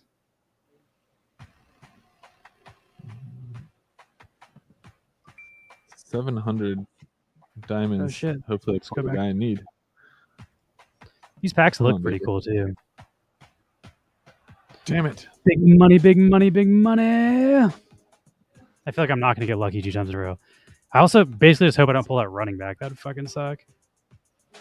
Fucking pull the running back. That's why I never buy these goddamn packs. I just bought that guy for fucking. And I got his fucking blueprint too. Get the fuck out. These packs are horrible. Don't buy these packs. I hate this fucking game. Every time I spend money, I pull the 2 fucking possible worst things you can ever fucking pull. Do you always get the blueprint for the same guy, or is that we both just got fucking weird? That's just bad luck. But that's total horseshit. Like I literally got the worst. Like that's the cheapest thing on the market. You at least got a guy that you could sell for. Wasted $5 fucking. That's why I don't buy packs. $250, I can sell them immediately for a half off loss. I also don't want to play with this guy. Like running is the meta. I have the best running back in the game. I'm not even gonna like this guy's getting benched. Fuck my life. Boo. That's why I don't buy packs. Dude. I should have fucking taken my own advice and not bought the packs. That's where they get one you. More defensive pack. If I don't get this guy, I might have to sell blueprint without actually running him. I keep opening the same fucking guys and not the guy I need. You know what I'm gonna do for fun is I'm gonna buy some. Nothing. You lose. I'm gonna try to scoop some blueprints because now that I know I fucked that up, like I'm not gonna use him or the blueprint. It's like a waste of fucking shit to even run that. So I'm gonna try to get. I want the wide receiver. Smoke weed every day. Because I can get that for $1.83. I spent 3,000. God, I'm pissed off. I pulled that run. Like that's literally the only thing I didn't want to pull.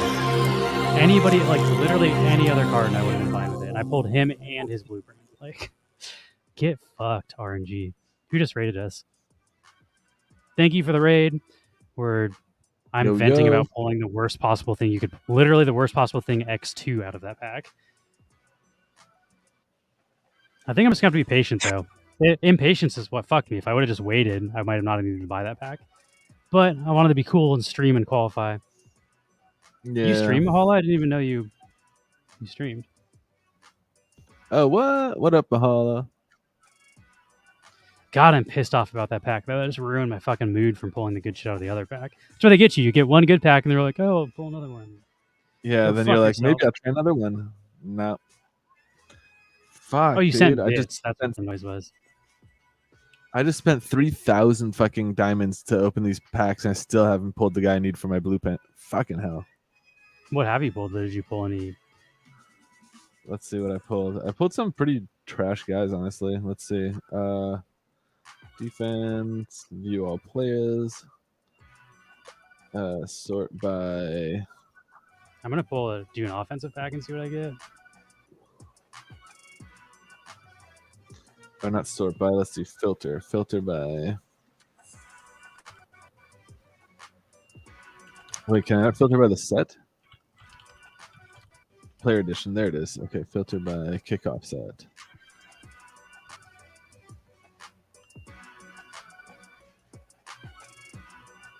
Oh, weird. It's only showing me my NFT characters, not my non-NFT characters.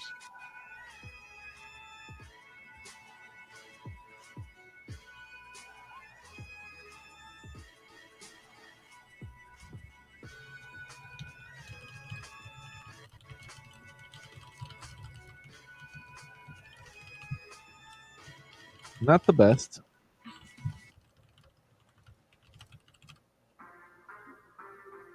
Well, I can upgrade my kicker at least. God, and I don't even want to waste the points to try to sell him to get the money because I need the fucking upgrade points for other stuff. I hate packs. I should have taken my own advice. At least you pulled a linebacker. It's not like totally fucking useless. Yeah, my guy actually like added to my team. I also don't know if I was even streaming that. I think my screen was off. If I wasn't showing off my screen, guess what? I pulled the shittiest fucking thing you could possibly pull. Yeah. I might fucking just list him for $5 and see if I can like YOLO into selling him, because I will not play with that card. Like, I need the best running back in the game to be able to place in these events. Yeah, you do. Clearly. All right. Let's open one of these, though.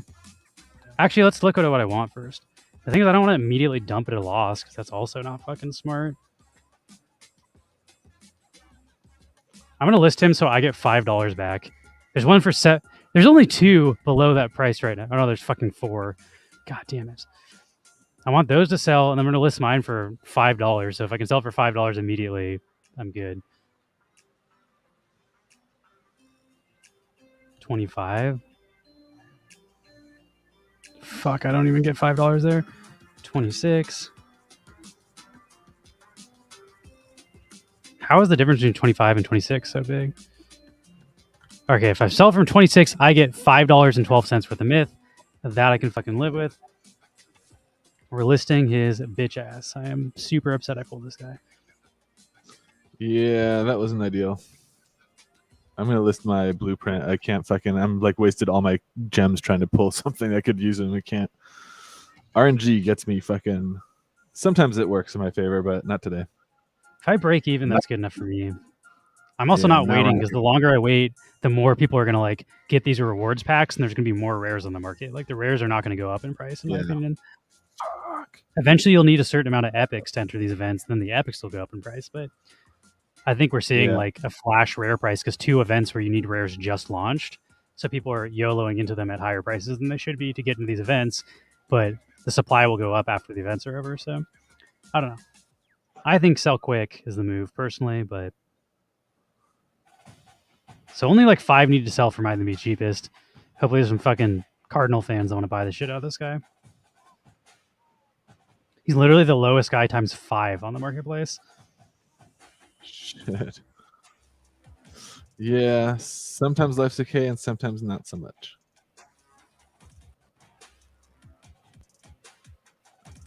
Okay, turned it over with a minute left. That might have been a little risky here in the second quarter.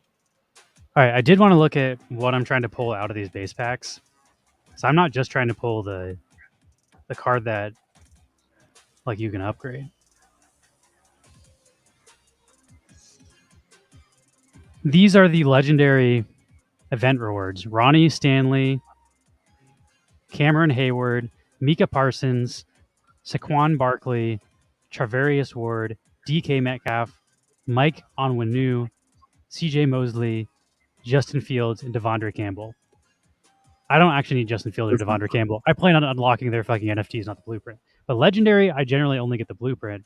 So I want to pull any of these guys, because I'm probably going to end up getting their fucking player cards at some point.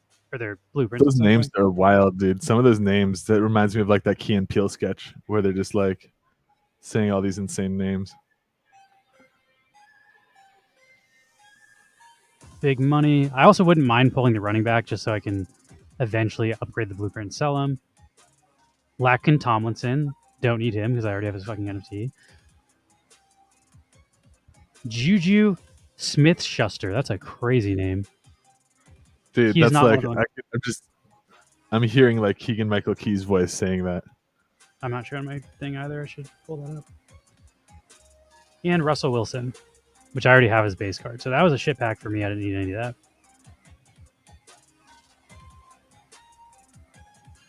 All right, it's tied here in the fourth quarter. 44 seconds left. My ball. I should win this one, but not by 12. So not a good game. I'm going to pull one more.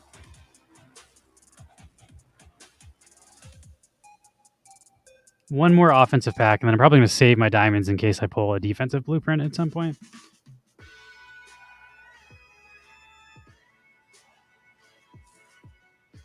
Who knows? Maybe I'll just play with the fucking shitty running back and just deal with it.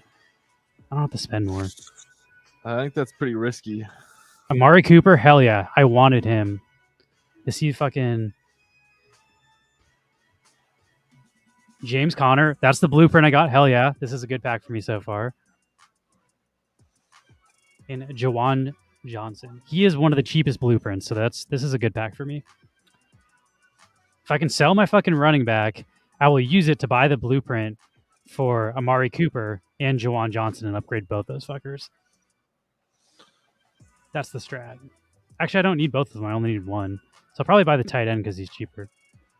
But I'm gonna stop stop opening those packs. I don't need the offense packs anymore. Well, I do still I need to get Saquon Barkley and DK Metcalf and Ronnie Stanley. I need those 3 guys, but not until later. Saquon. I'm going to play a couple of these diamond events because this event ends earlier. The way I prioritize these events is this has 2 days left. So I'm going to go for the event that has 1 day because I want to get the... like someone like Max doesn't need to play all these. He just needs to play enough to get 700 diamonds if he wants to max out his diamond output. But I will get fucking downgraded from my league right now. Like I'm about to get kicked out of the mythical league if I don't play these events. And these events, you need the points from them. So I'm kind of forced to grind all the events. And the mythical league, your rewards are something that I can't even get in my league. Yeah, I also get 10 of the 10 of the clocks, and the clocks is how you upgrade the blueprints. So every 3 days I can upgrade a blueprint if I stay in the mythical league. So for my strategy of being cheap and upgrading blueprints, I kind of need these rewards. Oh, I see why people are selling the blueprints so cheap, because some people probably just don't even get those clocks, huh? They're taking or the base forever. players. Or the base players. That sucked, man. I opened like 4 of those fucking packs. I spent like 3,000 diamonds, got dick. Did you get any of the like higher ones though? Because you might have gotten like a 90 point or something. I got one that was like in the 90s. That's not bad. He's probably a legendary upgrade too. So if you can somehow qualify for that legendary event, you could upgrade him. Which player was it? If you tell me his name, I can look. Yeah, let's see. I'll check after this match. And also there's those base events, and the way you qualify in the base events is by having a good defense. So having good base cards is not bad. The base events actually keeps me from being too upset about my base player pulls, because it's like I can actually use these and do relatively well in the base events. You also have 30 days to try to pull that blueprint, so it's not like... I personally wouldn't sell the blueprint immediately. The blueprints are selling for like nothing right now. They sell for like 50 cents. I would definitely try to upgrade it still. The other thing you can do is you can sell your NFT later. Like you can use that NFT to qualify in the event. Then after the event, sell it and upgrade the blueprint. That's not a bad idea, actually. That's why if I were you, I'd grind out the diamond event so that you get 700 diamonds. That's another pack you can open. And like every 3 days, you should be able to open at least one other pack. And eventually you'll pull that guy.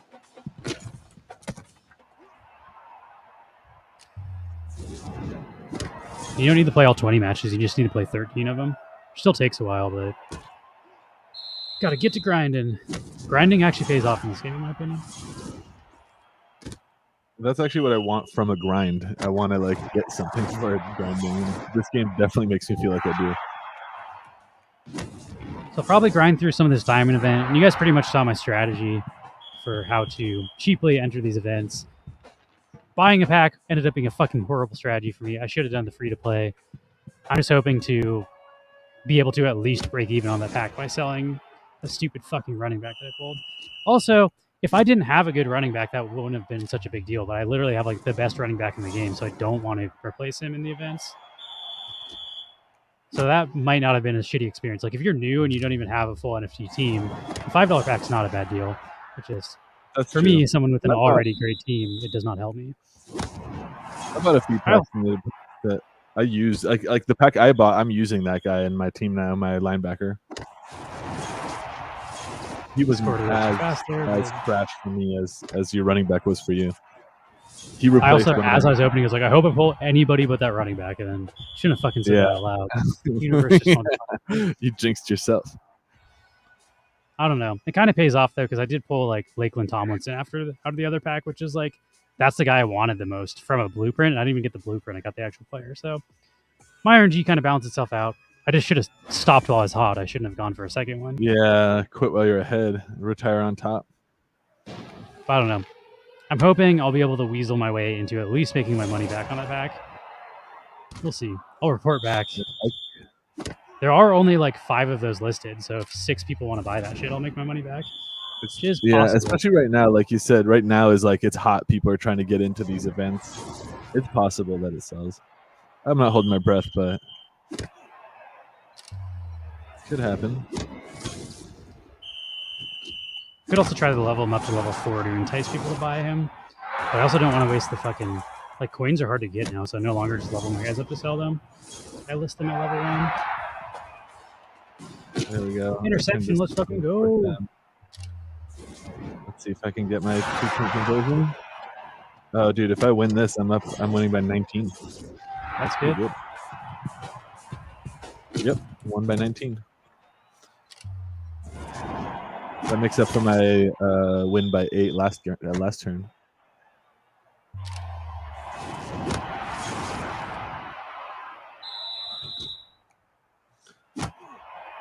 Oh, it feels good, man. I'm like in 897th place now, but the people around me have played 5 or 4 games, and I'm only on game 3. That's pretty great when you're just like zooming by people who have like already completed all the matches. Flying past people. It makes sense. The game is a lot harder, and I'm actually not terrible at it. So I do feel like I actually have more of an advantage now that the game got harder, because I can actually play this game relatively well. So it gives me an edge over people who have better teams. No, that was almost an interception. Holy shit. Oh, dude, I didn't even throw. I'm not throwing at all. I'm literally just running every time. That's how I'm getting fucking 32 points in 2 quarters, though. Yeah, that's why I only get 19.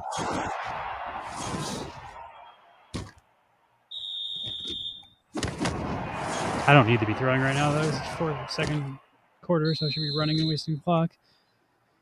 That interception would have been... This is also the diamond event, so it doesn't really matter, but if I get top 100 in the diamond events, then I'll get 100 more diamonds, and I need those fucking diamonds, so I would not mind getting top 100.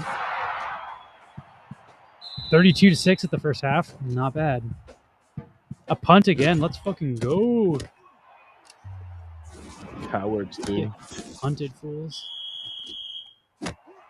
32-yard punt return. Not bad, baby.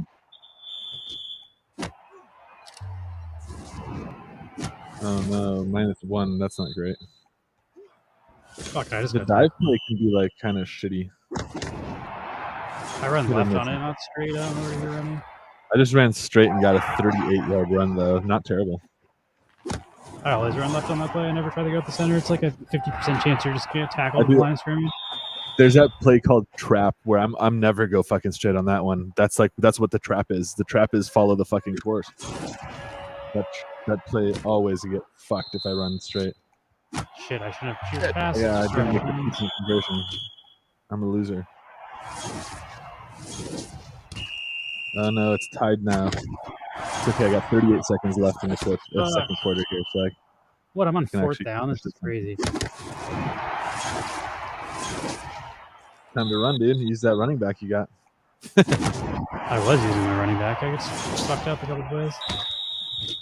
I tried to go right, and I shouldn't have. I should just always go left. It's like Zoolander. Except as he not turn left, he doesn't go one direction. No, that was it. He doesn't turn left. Yeah, he's like, I'm not an. I don't turn right. I only go left. I'm opposite Zoolander and Rivals. Some people, you know, they get to the end of the runway, they turn right, and others turn left. I'm sure there's at least somebody who can't turn left. 35 fucking points. Not a bad win. Oh shit, this wasn't the event though. This is my stupid. No wonder that was easier than it should have been. I was like, I'm crushing this event.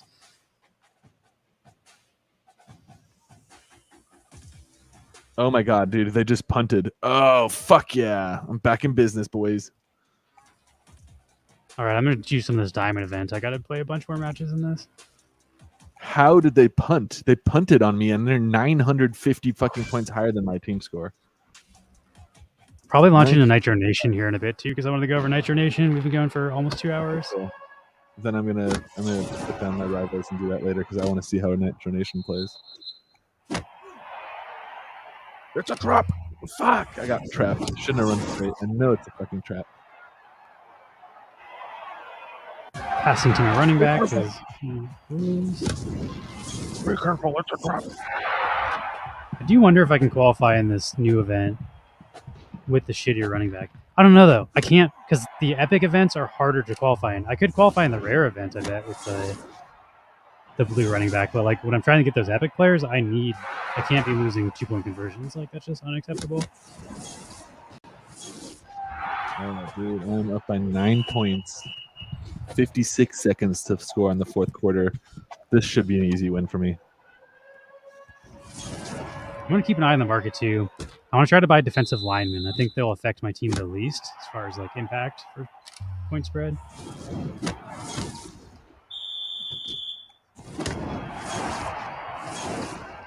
I'm running for you. I gotta say, I mean, it's definitely harder, but I'm also not seeing these legendary guys just like crazy out Pele my guys. Like in the previous update, I would see legendary guys just like fly past everyone on my team, and that doesn't seem to be the case anymore. I actually feel like they struck a pretty solid balance here with this update. Yeah, I like it. I ain't hurting. Come on, baby. Don't tell me you break away here. 12 seconds and piss me off. All right. Let's see. How much did I win by? 38-21. Let's go. 17-point spread. It's about 5 more than I'm going for. So far, so good.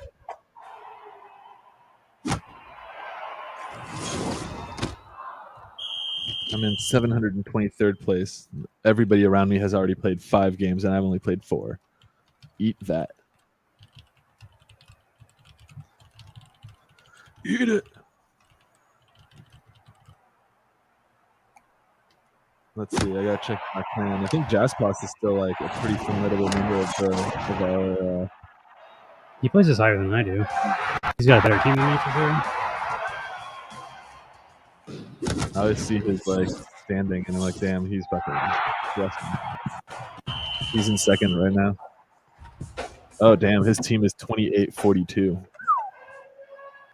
He's right above you. You're in third with 27-17. I'm catching up though. I'm in sixth. Who is? Jeff. Pal is in first. Is that That's Jeff? Jeff. No thanks, pal? Yeah, Jeff's in first. Jeff also has a pretty strong team. He spent a lot of money on his team, though. Yours is stronger. Yours is 5 points stronger. His is 27-12 right now, and yours is 27-17. I also spent like $200 on my team last program, though, so that's why my power went up. I am ahead of Burst of Energy, but barely. Come on.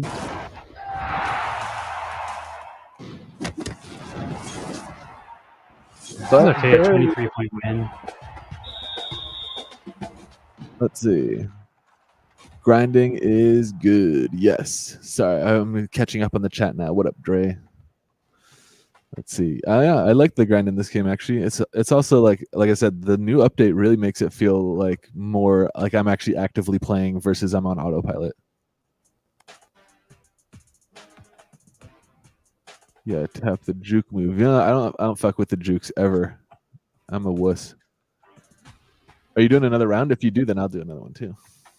Yeah, I'm gonna do a couple more. They're pretty quick. Okay, I'll do one more. Can you successfully juke people, Dre? I mean, I can't. I used to be able to, but I guess I haven't really been trying lately. Oh, the new run play, yeah. The one that's like diagonally to the left or whatever, that one has been getting me good results too, if we're talking about the same one. Oh, and let me tell you the names of the players that I pulled from my defensive packs here. No, I should do. Wildcat's one of the new plays. Wildcat. I think that's a Rat-a-Tat song. Oh, most of these guys blow chunks.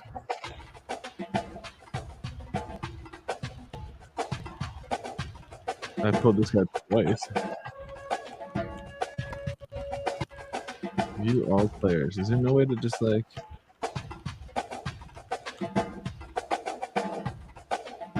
whatever. Let's see, who did I pull? I pulled Laramie Kunsil. He's 85 at level 1. That's not bad.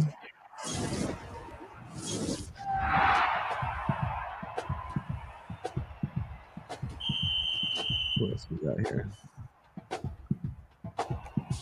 Kind of hard to tell which ones I pulled more recently. This is so fun.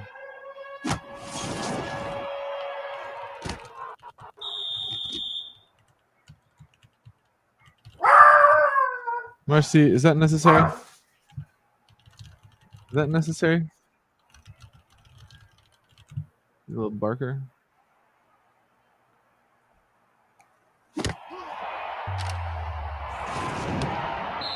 Mercy's the Bark Ranger.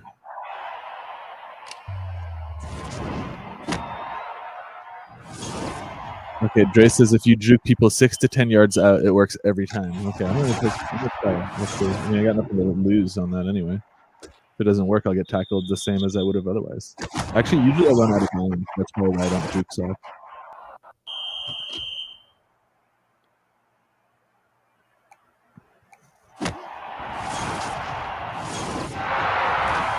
God, this is a shit RNG game for me. Need a punt or something. Nope, another fucking score. They've scored every single time they could. And I have hundreds of dollars worth of defensive cards. Doesn't do shit. Luckily, this is just the diamond event, but still frustrating. I 100% feel like running is the meta, at least for me. My DeAndre Swift is fucking people up, dude. I'm still passing all the time. Run across the field in like fucking A, they don't even miss the fucking point after touchdown. They're about to score 35 points on me before this, right? And I'm literally playing perfectly. Like, I haven't missed a single play.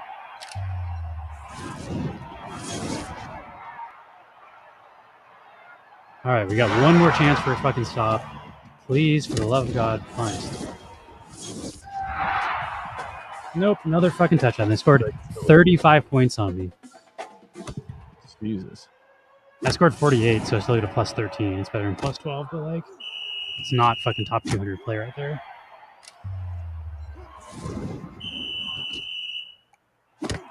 Take that dive.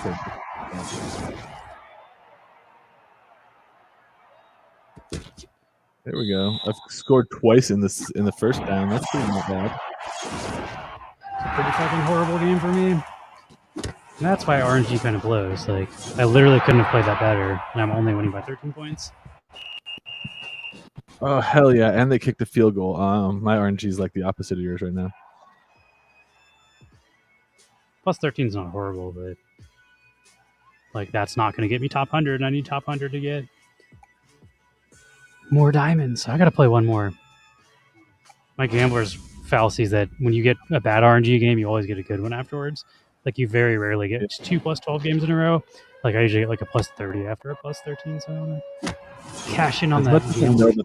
Oh, what am I doing? I should have fucking ran the clock. I was paying attention to what we're talking about. I just turned it over 34 seconds left. That's not good. On the second down, too, or second inning. Second quarter. Second quarter, yeah. Whatever. Football term. I'm also gonna miss the fucking Panthers are playing in 20 minutes, but we're gonna be streaming. I wanted to watch that. But fuck, dude, he broke it. He scored a touchdown and a kick. I gotta see if Bryce Young is gonna play well in his last preseason game. I'll watch the highlights.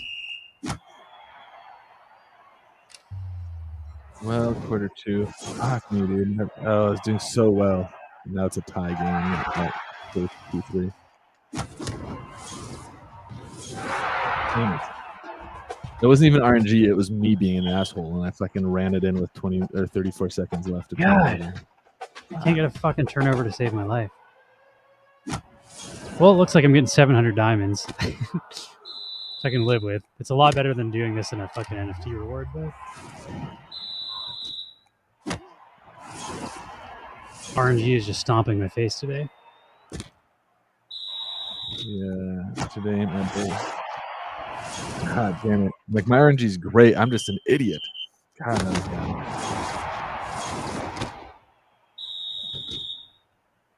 You should still probably get a blueprint, even if your score spread isn't great. But then you got to pull the base card, which you're saying is not the easiest thing. Yeah, I am curious who you got, like, who your 90 guy is. Probably someone I need. I'm trying to, like, fucking sort by that, and it just won't.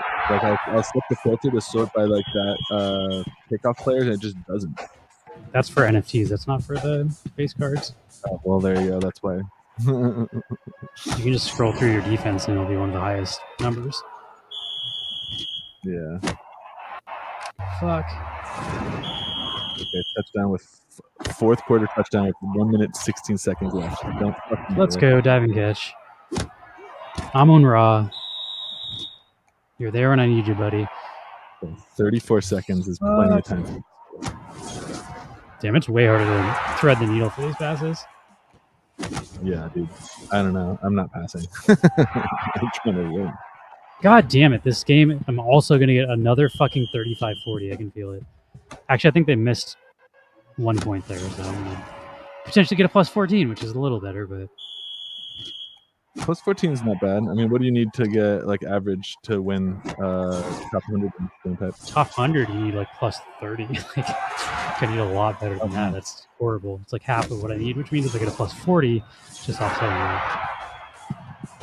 Okay, there we go. Finally, a fucking punt. I needed that. So I'm going to get a plus 21 here. I can live with that. Plus 20 is like the average that I need to even consider getting top 100. I won this one by That's 10. only because people don't actually play the diamond events. Like, some people just straight up don't play them because they don't think it's worth it because there's no NFT rewards. So, like, less people qualify in the diamond events than they do in the NFT events. So top 100 in an NFT event is a way different story than top 100. Yeah, let's see. I need to get top 500 to score an NFT pack in this one. Oh, but this is a shitty. It's a blueprint bundle. Never mind. I need to get top 250 to get an NFT pack. Later, Data Junkie. That's going to be a little rough, but I think I can get there. I mean, we'll see how it goes, right? I'm going to play up to 10 events, and then I'm going to play Nitro Nation. I need to grind through some of these fucking things. What's up, Opaka? Oh, go on. I got to play, like, 25 events or some crazy shit because I've been saving them so I don't get downgraded from the league, but I'll get to 10 played. I was stoked by the thing that Wapaka shared with me this morning in Discord. There's some new developments over at Alcor. I haven't really been keeping up with Alcor. It looks like you might be able to incentivize liquidity pools if you own the token contract, similar to on Taco. That would be nice. That would kind of solve our problem of, like, not really wanting to use Taco, but wanting to incentivize our pools automatically. We will have to talk to the person who deployed the token because they'd have to use the wallet that owns the token. But other than that, that's pretty sweet. And it works with the V3 setup, so fuck yeah. I honestly have not seen MV in a long time, the guy who made our token. We'll fuck this coding right now, he says. This game is play to earn and it's free to play. But legitimately, you can get that. I already unlocked an NFT for free today, just by grinding for it out. Free today. Yeah, I watched that. It was good RNG, but yeah, you can absolutely. The blueprint is also, even if you got the bluprint's an NFT. So either way, you would got an NFT for free. I also I won't say I played this. I didn't do free to play when I first got into this. I bought like probably $100 worth of like NFTs when I first started playing. But I've pulled out more than $200 from that already. You also don't need to buy in that expensive anymore. Like for $100, you can get a full fucking NFT team, and then you can actually get yeah, for way less than $100, you can get a full NFT team. Yeah, blueprints are NFTs. So my RNG to get me an NFT player, if I got bad RNG, I still would have gotten an NFT blueprint. Right. So either way, I would have gotten an NFT. That's true. Yeah. It's basically like the guaranteed player at the end of the season rewards. You get 4 blueprints, and if you get top 500 in any of the base events, you'll get an NFT. So yeah, you could and potentially win a bunch right, of NFTs. This top 500 season. people in these events also have the chance to pull the NFTs because you get that. You're those probably not going to packs. get top 500 free to play in a. Yeah, free to play is a little tricky to get that high. You can in the base events, which I have a guide. Check out our YouTube. I put up week 2 of our free to play boot camp. Max, if you can go find that link, that'd be useful. But I literally made a guide for you if you're trying to free to play. The link. Rivals. Free to play, play to earn. I'll find I know how to do it, and I can teach you, and I did.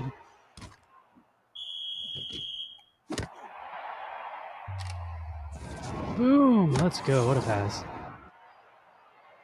Let me share the week 2.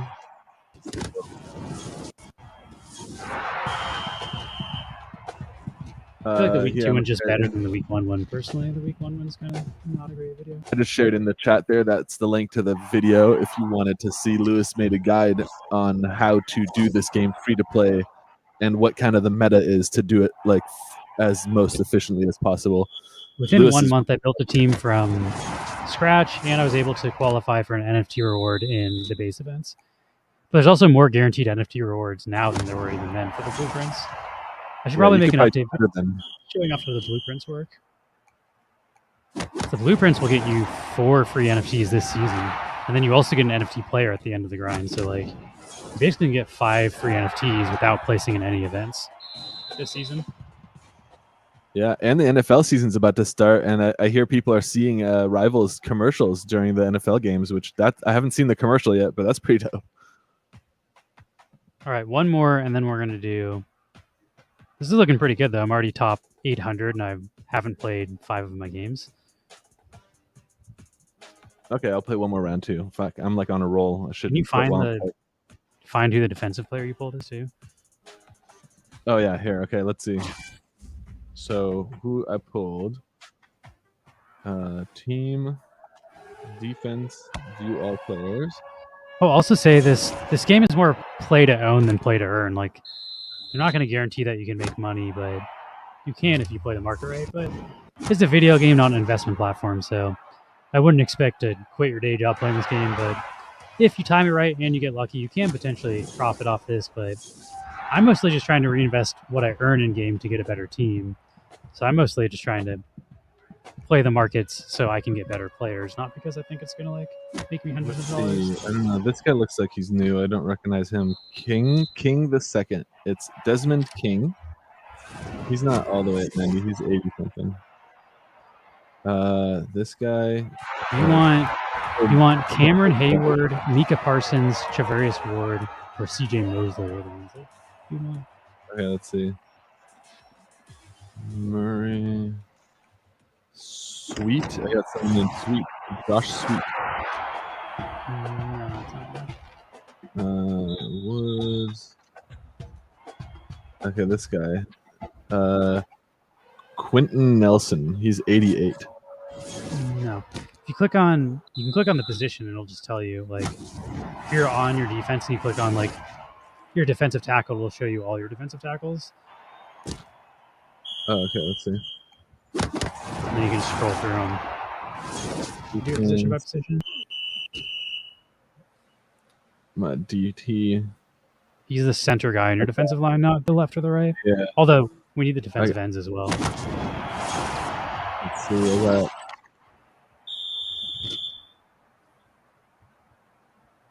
DE.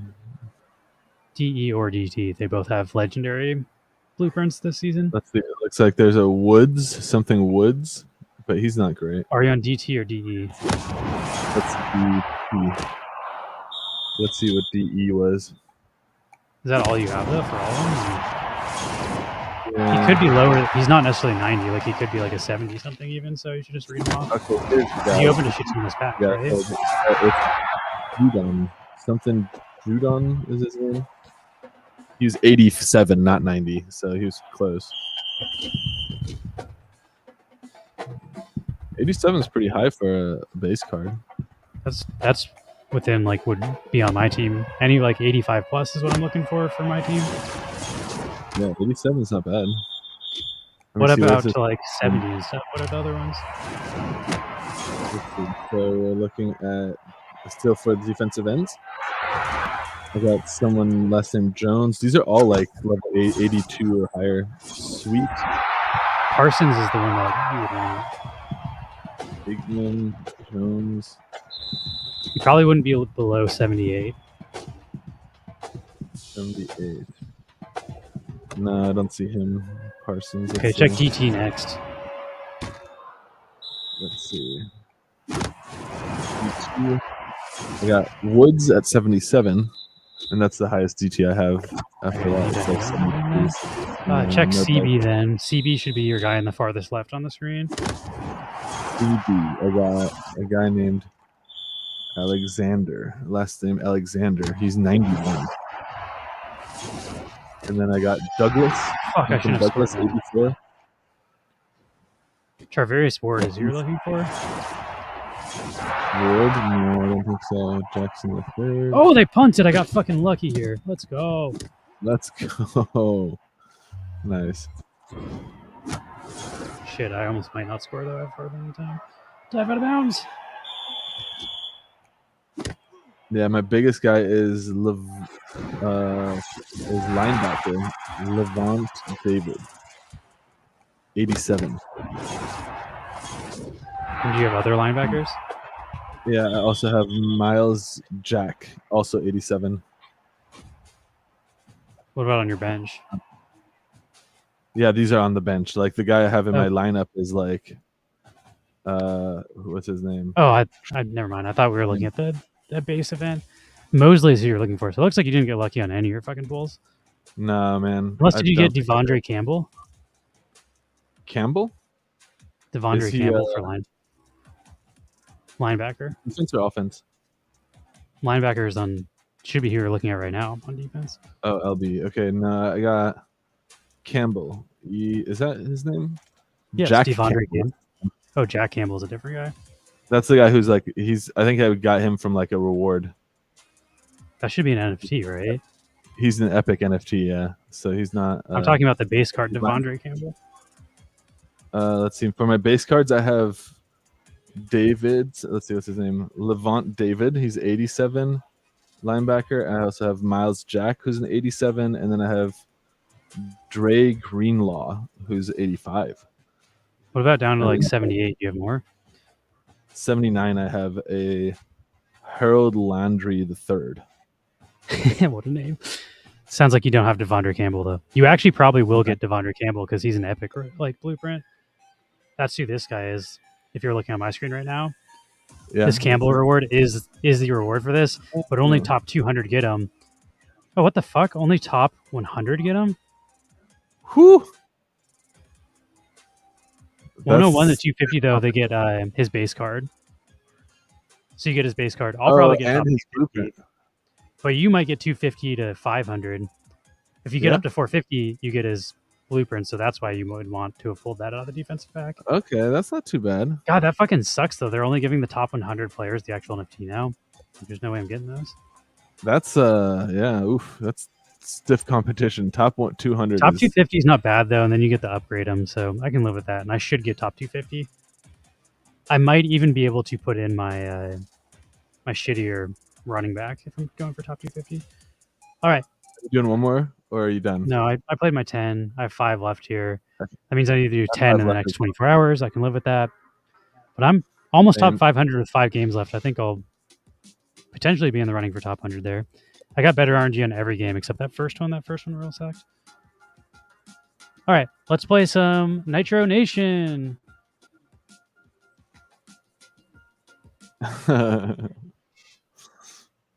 What?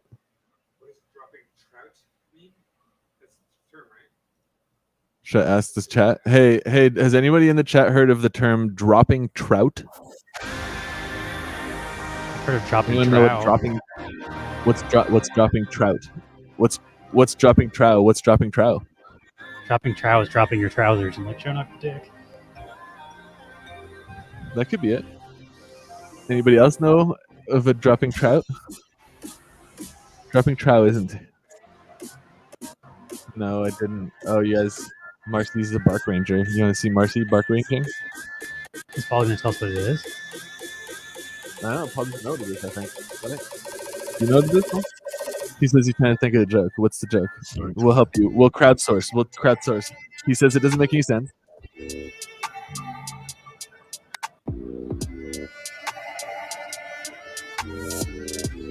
Okay, so the setup it's for his news joke. The headline is about a blackout in New Jersey that was caused by a fish being dropped by like a bird. Like a trout was dropped on something from a bird, and that caused the blackout. And so he's trying to think of I guess dropping trout. I think dropping trout is pretty close to work. Dropping trout is pretty close, so you could play with that as a punchline.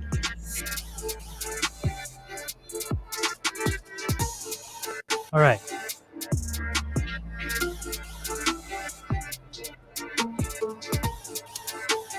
Nitro Nation, here we go. I'm going to post in my club that I'm streaming. See what we're doing?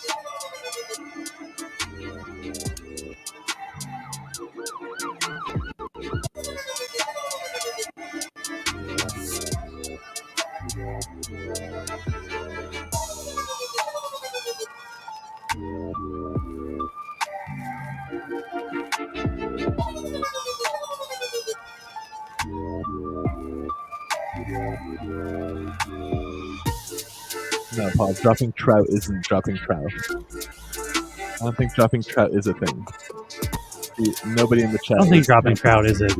I mean, we can Google it. Google it now. But dropping trout is pretty close. Dropping trout is close enough that it would work as a punch. Urban Dictionary. If it's not an Urban Dictionary, it's not a thing. Hey, handsome. I like this. Wreck the hoose juice. Scottish phrase you describe buckfast tonic wine.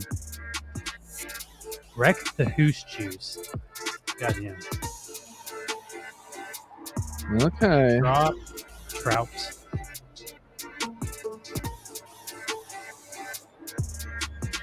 It says drop trout, a term made popular at Tenacious D. Did you drop your pants? I think that's drop your trout, not your trout, though. That's what I thought, too. Somebody said the act of taking a ginormous shit. The act of taking Those a are the giant only shit two is things. dropping trout? I think it's don't know. dropping. I don't trust these. I feel like dropping trout. If they're referencing Tenacious D, we're talking about dropping trout. Yeah, I think they're putting a silent T on there. It's short for trousers, too, I'm pretty sure. So, like, I spell trouser. I don't know. Like that, right? That is a pretty absurd story, though, that, like, a bird dropped a fish that caused a blackout.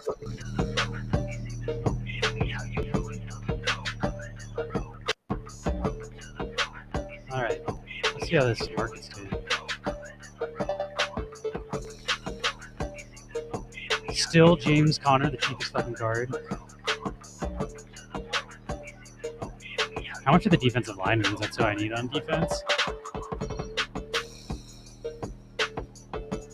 Defensive tackle is 20. That's not bad. That's about $5 though. And then how much is a defensive end? Defensive end is $5.96. Players are not cheap for these packs. Let's see how much the blueprints are though. Category blueprints. You can get a blueprint for 34 cents. I feel like that is the fucking way to go. If I could get a Chandler Jones blueprint, I'd probably go for it. That's not bad. The defensive tackle you can also get for 57 cents. Maybe I should rip some. Oh, I guess we just changed names. I'll do that in my free time, but yeah, I'm excited to try to get enough players to compete in those events. All right, let's do some Nitro Nation. I can also show off the Nitro Nation marketplace while we're here. Yeah, I recently just bought another shop, so now I have 4 shops.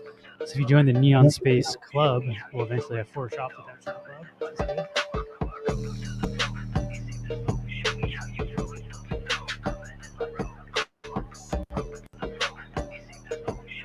All right. Should we do a giveaway too? Because we've been streaming for 2 hours. Yeah. Let's. For anybody that's weathered through me bitching about my RNG for like 45 minutes. Crittercraft. Yeah, you've seen us burn some bad RNG. Now, get some good RNG. We will give away. We'll give away one of those corgi packs. Or should we give away? We'll give away a Tea Party promo pack from the Sune collection. These are for sale as well if you want more. And if you collect, I counted 11 pieces, you can trade it for a shot at a VRL watercolor painting redeemable, which is pretty cool. So, exclamation point neon if you want to join this giveaway. Monosorte says, I've always known it in the way of meaning to take your pants off and getting ready to do it. I feel like Tenacious D definitely I think that's what it is too. popularized drop trow for that. All right, this is going to be going in the background. We're not going to do the giveaway immediately. We'll do some Nitro Nation first. Yeah. Let's see. I can find the Sune pack.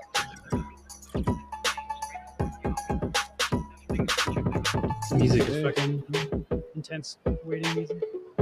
All right. So I did just upgrade my car last night. I guess we can see. I don't know if I'm going to be able to beat this race. I might just immediately lose. Maybe I'll do a warm-up first. Yeah, I have never actually seen the racing in this game. The Ghost Races is kind of the grind in this game. You earn tickets that if you go to like the paid store here, these speed boxes cost these blue tickets. I can't buy any because I have no blue tickets. And you get 3 blue, or if you're an S tier, you get 5 blue tickets per Ghost Race. So every 2 Ghost Races, I can buy one of those mystery boxes, which gives me a random amount of the yellow tokens. And in order to upgrade my car, I need these yellow tokens, which you can see. I'd like to get my engine to level 7. In order to get my engine to level 7, I need 254. Oh, Max is blocking it. I need 254 of these yellow tokens. So the only way to get those yellow tokens is to grind out the Ghost Races and then buy those crates, and then you get a random amount. So that's what I'm going to start out doing. It might be better if you're here for this game. I don't know. We'll see. Let's see. Yeah. I might also be blocking the like fucking main thing for playing this game. Actually, I think it's in the center of the screen. I'm going to put it back up here. Yeah, I can just dip out my camera for now, like this. I think it's going to be in the center of the screen. I think we're good. For some reason, I was thinking I was on the right-hand side. But I think it's like dead center of the screen. So you should be on the top right. Okay, top right.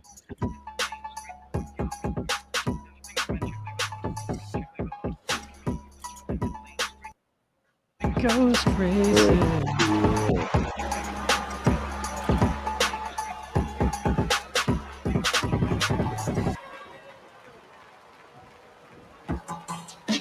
Yeah, the Burnout minigame isn't that entertaining. This is the Burnout minigame. You're just trying to keep it in this green moving thing you move up with it. Oh, it moves up. Oh, that's kind of fun. And I pretty much just rev my engine up to like almost red every time. Nitro. And I tried to do late shifts. Your car looks pretty fucking dope. Pretty easy to win the Got him. Yeah, that was a quick race. Yeah, they're just short little drag races. I'm going to do one more, and then I'll try my campaign race. I don't know if my car's upgraded enough to win this campaign race, though. Which is why I have to grind out all these ghost races to get the points, to upgrade my car, and then I can do the next campaign race.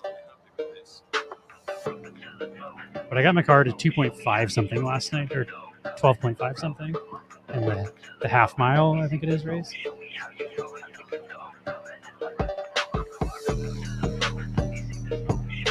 Got friggin' whisper rap music. I don't know what the fuck this is.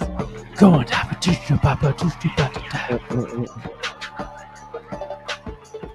I think I mentioned this last time. It reminds me of the was it the Ying Yang Twins, the whisper song?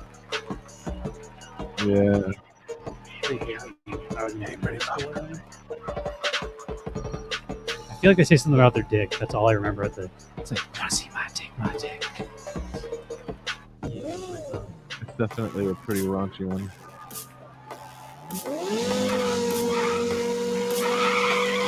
It's such a weird song to do about that hot. I also think the hook of that song is not even the lyrics. It's like, I think it's like doom doom doom doom doom doom. It's like the 808 kick is the hook of that song.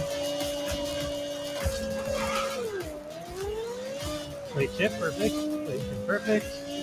Perfect shift, that's too early.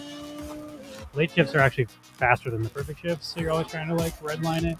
But if you wait too long and then it bounces and you're not shifting as fast, so you have to time it pretty good. All right. I feel like I'm warmed up enough to at least try the campaign race and see if we have a shot. Which is called Festival. Festival is the campaign, but I'm on the very final part of the last campaign. Stage 4 of the S tier campaign or S class. It's actually pretty hard to win these races. I guess let's try it.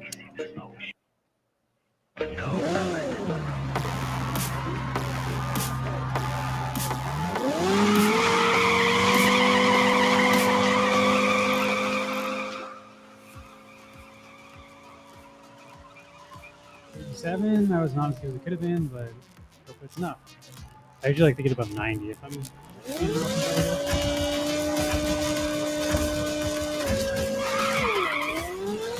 Fuck that chip. Fuck that chip. He's catching up, he's catching up! Come on, no! Oh, what was that? I barely won. Let's fucking go!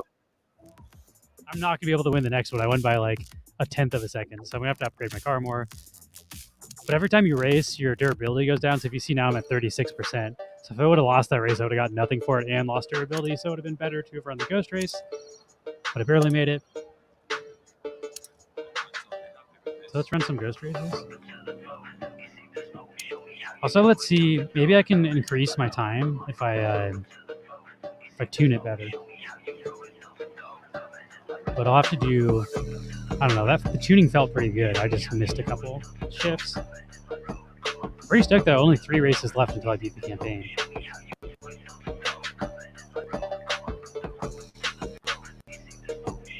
So the game here is like you're trying to like find out what the best tuning setting is for your car. You're also trying to upgrade your car because like I can't beat that race probably unless I upgrade my car. It's a little bit of both. And then once you upgrade the tuning changes. But I don't know if I can demonstrate that because I don't have enough points to upgrade my car. So I guess I could show some of my other cars are not too well.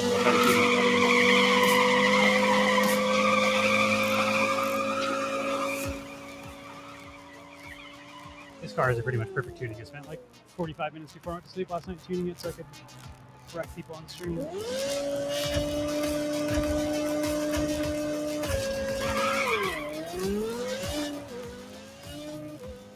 first shift is hard to get late.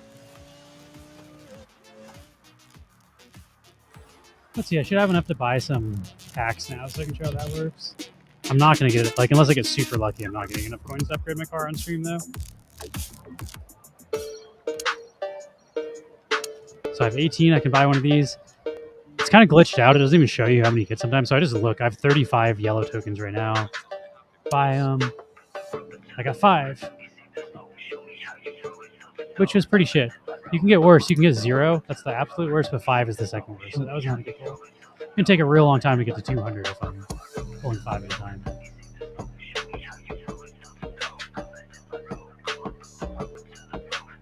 There's also some sort of a manual start that you can do.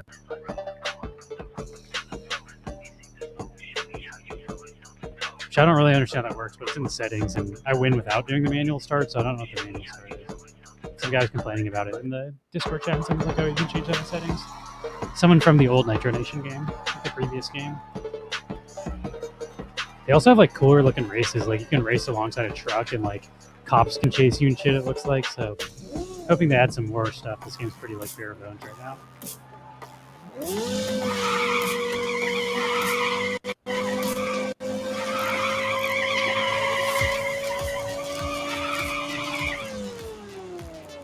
Reach 85% grip bonus.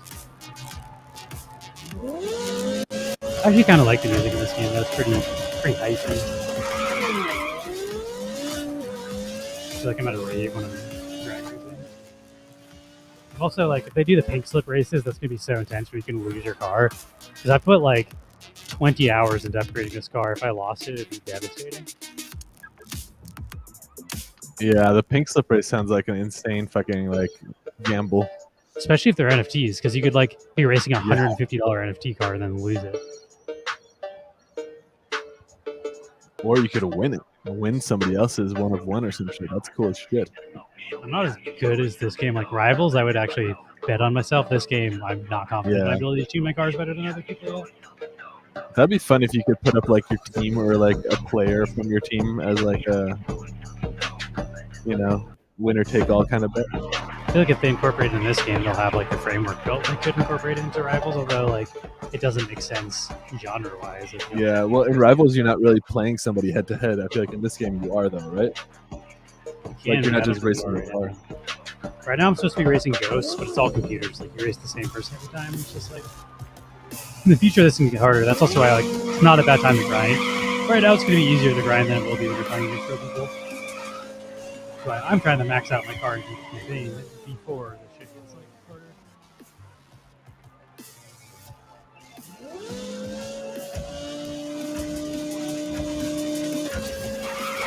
Does it say like the green area is way further away from like the front? You won by a mile. Yeah, these ghost races are not hard. I think I have like 1,000 more car power than their cars. Winning by a full second is a big deal with drag racing too. Like, yeah, that's the whole race is like 5 seconds. It's also crazy. Like, I couldn't clear 10 seconds on my B class car. Like, these cars get faster and faster for sure. Like B class getting 12 seconds was a big deal. Like being able to beat the campaign in 12 seconds. This car's beating that by like 4 seconds. You don't race against cars outside of your class though. Like if you race B car, you're racing against other people's B class car.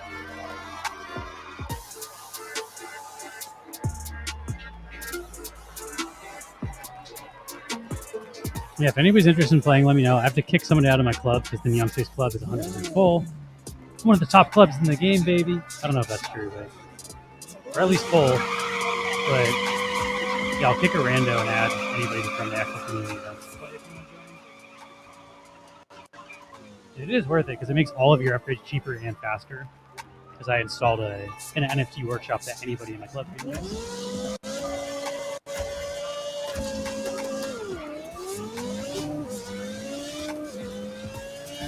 I think I got 2 more races left, and then we'll go open more packs, and then we'll check a tuning on a different car so I can show that off. Lion. That car looks cool too. I bet if that was an NFT, that would be like a higher rarity one, huh? It is S tier, and you can use what are they fucking called? Spark plugs to turn your cars into NFTs. Okay. So I could eventually turn this into an NFT if I get the spark plug, but yeah, those are for sale on the aftermarket, and they're not functional in game yet, so I don't know how they work yet. So I don't know which one I want to buy. I assume because this is S tier, you'd need like the highest rating spark plug, and those are very expensive, so I don't know if it's worth it. But if you can use a common spark plug, those are like $5. I'd definitely do that. All right, my last ghost race until this car needs to be repaired. It takes 5 hours to repair this car, so it's pretty big. Pretty big not being able to play with this car anymore. But I do own a service shop, and the service shop will decrease the time. You just can't implement it into your club yet. So as they update the game, you should be able to play more frequently.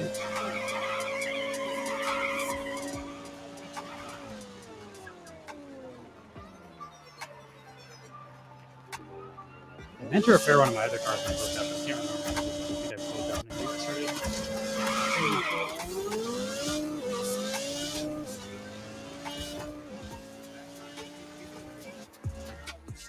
All right, that's my last ghost race for now. With this car, I can switch cars, and my other car is 60%, and I can run more ghost races if I want to, until I run out of these tickets. But for now, I'm going to repair this car. The way you repair the car is you go to your garage. There's a free service. You can pay 100 of these tokens, which I do not want to do, or I can just wait 5 hours, which is what I'm going to do. Because those tokens that you have to pay are what buy the NFT packs. So eventually I can buy an NFT pack with those tokens. I think they just lowered the price. I want to say that NFT back was 5,500 tokens yesterday. It's 4,000 today. So I'm at 880. Once I get to 1,000, I'm a quarter of the way there. What's going on, Nuck One? You're in my club? Hell yeah! Thanks for joining the stream. I am not. I'm at level 6 engine, level 6 tires, I think, and then level 5 or 4 for most of the others. So I'm not all the way maxed out yet. I'm currently trying to grind out the yellow tokens so that I can upgrade my car to level 7 on the engine and the tires. Let's see. I got a 100 pack yesterday, so I feel like my RNG will not be that good again. But let's see, maybe I can. We're at 40. Let's go up. Big money, big money. 45. I got a 5. That's pretty crap. It's not 0, but it's not good. Let's do what's the best you can do from here? 50. Let's go. That's a good one. That's way you can do. 10 times more. That seems like a pretty decent pull. Yeah, you can see here they have the percentages.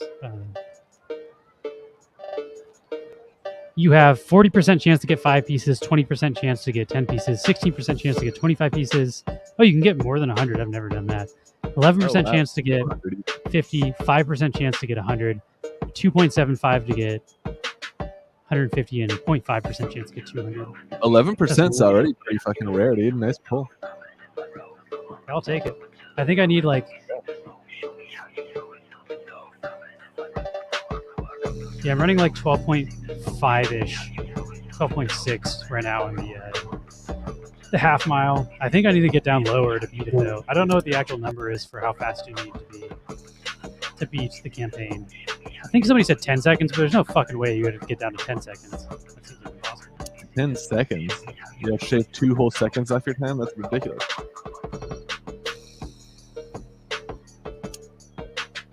Sometimes this energy glitches out, but you can open these, and these give you the premium currency. This is one of your ways to grind out these credits that eventually will let you buy an NFT pack. And I'll get there eventually. Like, you can, for free to play, eventually get one of those packs. Oh, I don't have quite enough. Grind out like a car? Yeah, it's 4,000, and I'm at, what am I at? 890 something now, I believe. 885. Okay. So I'm like... You're on your way, almost a quarter of the way there. The other way you can do it, which I'll show off, is I think my C-Class car is tuned really shittily, so let's do a C-Class one. Oops, this is buying.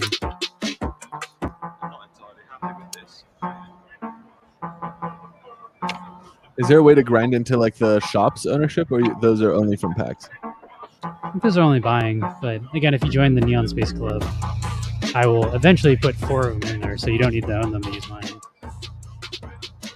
They said next update, though, they're going to allow it so you don't need to be in a workshop, or you don't need to own a club. Currently, only club owners can equip workshops, but the next update, you'll be able to equip your own in your own garage. So, like, you could use mine for repairing, and then if you have servicing for yours, you could service faster. Which is probably what I'll do until we upgrade the club. It has the club upgrades, you can see here. I can only put 1 in, but as the club level upgrades, you can equip more than 1. So eventually we can get up to 10.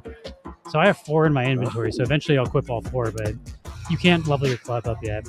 There'll also be club races and club wars, so we'll be able to like race against other clubs, and if we win, we'll level up our club. So there'll be a lot more cool stuff coming. It's very bare bones right now. It's like early access. Yeah, I got 4 of them. I got the service shop, the custom shop, and the expediter. The expediter speeds everything up by 25%. It's a pretty big deal. Service shop gives you 36. If those stack, we'll get a 50% speed bonus on service, which would be dope, but I don't know if they'll stack. Then customizing is just for cosmetics, but I don't know.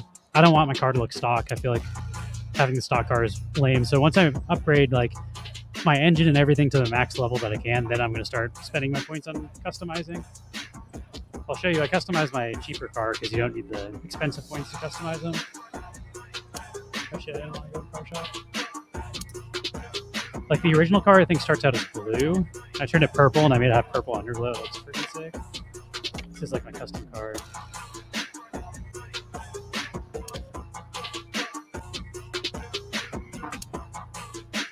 I gave it a purple underglow. It also has a purple smoke. So like when you're warming up and your tires are burning out, it does purple smoke, which I don't know, it was a nice touch. Then I added a body kit, I added a hood kit, and I added a spoiler. So like everything on this car is custom. The wheels are custom.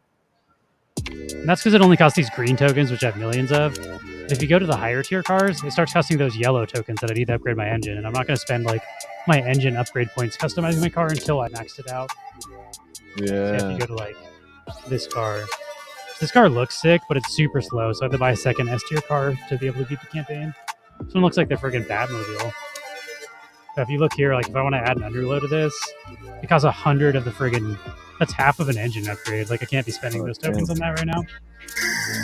That does look cool. It's like a McLaren or something. Hey, thanks for the follow. Thank you for the follow, Matt. Also, thanks for joining the Neon Space Club. I believe you're one of the people that chatted in there if you're active enough to be talking to me. But I might kick a few people. As long as you said hello, I'm going to like write your name down to make sure I don't kick you. But like when Max wants to join, if Max is playing, who's our co-host here, I'll probably have to kick someone. He's my in real life roommate, so I have allegiance to him over strangers on the internet that aren't chatting in our club. Yeah, you gotta be you gotta say more than hi if you want to outpace my. No, you can say hi. That's fine. There's some people that said nothing. Yeah, that's what I'm saying. It's like if you want to beat my priority. As long as you say anything. But a bunch of people like joined and didn't say anything. I think my game just crashed.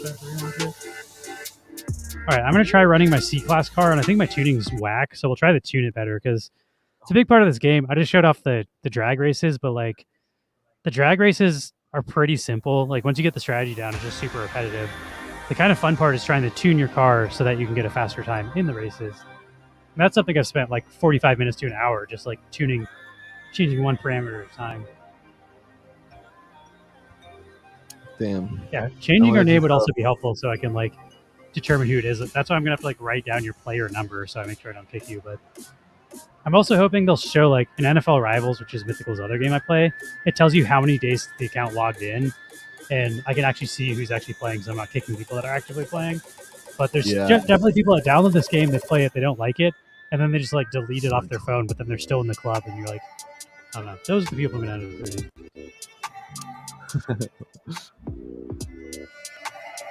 Gotta talk in the space to be in the space. All right, so let's switch over to the Mazda. I feel like I didn't understand how the tuning worked when I won this. It's such an early class, it wasn't that hard. But let's see. Go to the garage. And tuning doesn't cost stamina. So like you can run as many tuning races as you want without.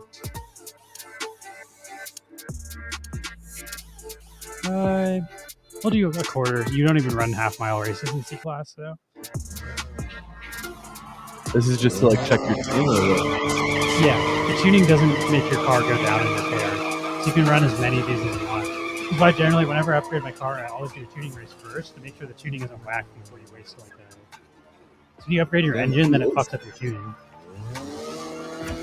This one I think the problem is I don't have enough grip. Like my grip is super whack. Look how it's all bouncy and shit. Like this is not.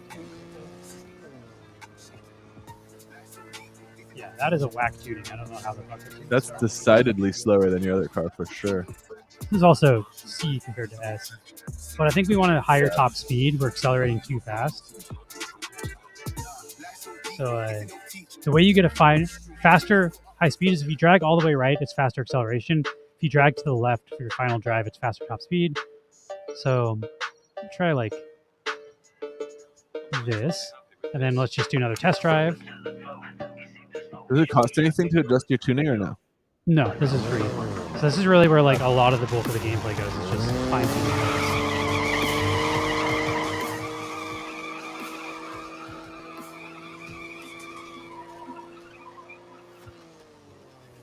90%. Dang. I can show you what cars are on here after. I am admittedly know nothing about cars, so like Evo sounds like a car that can be on here. Only certain. Yeah. Oh god, now. I think that's a Subaru. I think. Holy shit! Isn't it? I might be wrong. No, Subaru is one of the partnered brands. I think I just fucked up my tuning, even though that was a second faster. I have a friend who has like an Evo, and he does like he goes to these like street meetups. He's like the president of his like club, like car club in real life, and he hosts like these car meetups. But he has like an Evo. I just don't remember what the brand is. I think it's a Subaru. But he puts in like, it looks like a nondescript kind of like sedan, like what is it, like a hatchback. But that car fucking flies. Like he's put in like $100,000 of like aftermarket shit. And you should tell him about this game. He might like this game. Yeah, he probably would. If he does this like in real life. Here's the car shop though. This is where you can get the non-NFT cars. So all of these are not NFTs. You can see they got Volkswagen, Mazda. They got Lotus. That looks like a freaking sports car. Oh, a Lotus at least. This is like a crazy cool looking sports car that you can kind of start to afford for relatively cheap, but it's tiny. Like I'm 6'4" and I don't fit in that car. They got a Spiker C8. I've also never heard of that. The Golf, another Lotus, a Shelby. This looks sick. This costs like the in-game currency though, the premium currency. So I would not waste. Like if you get 1,000 in-game currency, like save up for an NFT. Don't buy like a non-limited edition. Yeah. In my opinion. Here's the Expo, which I have in the higher tier. Got a Lotus, a Mira, Aston Martin. I've heard of that. Oh shit, did I spy on that? Okay, Aston Martin. That's like what James Bond used to drive before it started to be like all car commercials, and he started driving like minivans and whatnot. I know Aston Martin from. I used to play Gran Turismo on PlayStation 2 or maybe PlayStation 1, but I remember Gran Turismo is like the height of my car knowledge in car gaming. They got Jaguar. These are also like official partnership licensed. Like they're not flying under the radar. They paid for licenses for these cars. TVR I've also never heard of. Volkswagen, that's within my non-sports car. I know what a Volkswagen is. I drive a Subaru Impreza hatchback. I'm not a fancy car guy. Spiker, this thing looks sick. The Lotus looks super Lancer. Monasterto. That's literally the other friend who's in the same club that the guy with the Evo like is the president of. He has a Mitsubishi Lancer, and again, that one just it looks like every other car on the road. But it fucking flies. Like it goes like 0 to 100 in like. Do these cars really not have windshields in real life? Like you're just fucking. I guess if you're wearing a helmet, your helmet's your windshield. That seems sketchy. It seems like I don't know if I want to wear a helmet if I'm driving my car.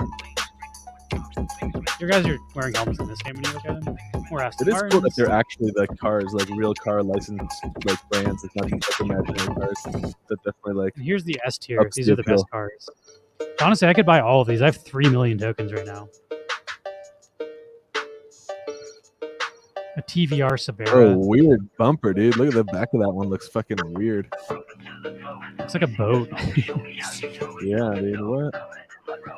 Mine is not a. I don't have a WRX. I just have like the standard Impreza. It's a pretty cool car. I bought the Zonda because Zonda. So Evo is a Mitsubishi. I see. Jaguar. I think somebody was saying this one might be a good alternative too. Because some of these cars are better than other ones. I don't really know how to like determine the stats, like what's good. Obviously, the one quarter mile stat is like just easy to look at and see what's fastest. But the horsepower versus the weight is also important. Like, so if you have a lighter car, you need less horsepower to make it go fast. So like, it can be a little deceiving. Where like, let me hide myself for a second. I'm gonna see all these stats here on the right. Like you can see, this one's 3,000. This one's 3,700. This one just looks better. It's faster and has, but I guess has worse grip. The grip is also important. Like this one has way less horsepower, but it's like 1,000 pounds less than this. See, this has like 650 horsepower compared to 700, but then it's like 600 pounds less, so it might be better. The RUF is tough. It's also the grip depends. I think like the heavier your car is, the more grip you need, or maybe the other way around. I don't totally know how these stats work. People that help me with this are people that play the previous games, like Nitro Nation Not World Tour has like 50 million plus downloads, and a bunch of the top players from that game, or at least knowledgeable players, are in the Discord, and they usually help me with my tuning, if I'm being honest, because like I'm new to this whole game type. I never played the previous one. And then you can see there's more cars in the NFT packs if you go to the actual shop. Anything you pay for in this area, these are NFTs. It says limited edition. Limited edition equals NFT. This is free to play 420 John Wee. I've only paid for the workshop so far, and if you join my club, you won't need to pay for a workshop. You can just use mine. So where it says limited edition, those are MPs. Part of a club, you can just wait longer. I think, right? The workshops like speed up the process of things. Yeah. All right. And so if you level up your stuff. These are the LEs. It looks like most of the same cars. You got the Jaguars, the Aston Martin, Saleen, the KTM Expo, Subaru WRX STI. That's a pretty sick one.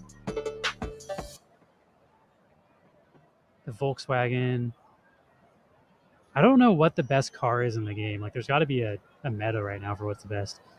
The way the packs work is, like, you're more likely to get S-tier cars in the...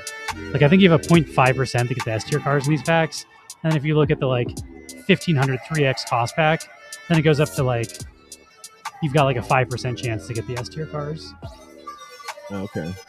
Then you also get you get spark plugs. The spark plugs turn your non-limited edition cars into limited edition cars. So, like, if you can get a spark plug, like, I can take this car that I'm dumping a ton of time into, and I can eventually turn it into a limited edition version.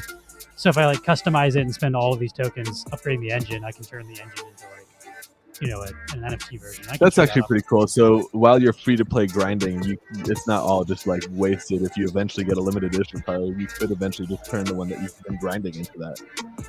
Yeah, the spark plug, which we can show here. Spark plug. How much? I just don't know. Like, it's unclear to me how the spark plugs work because they're not incorporated in the game yet.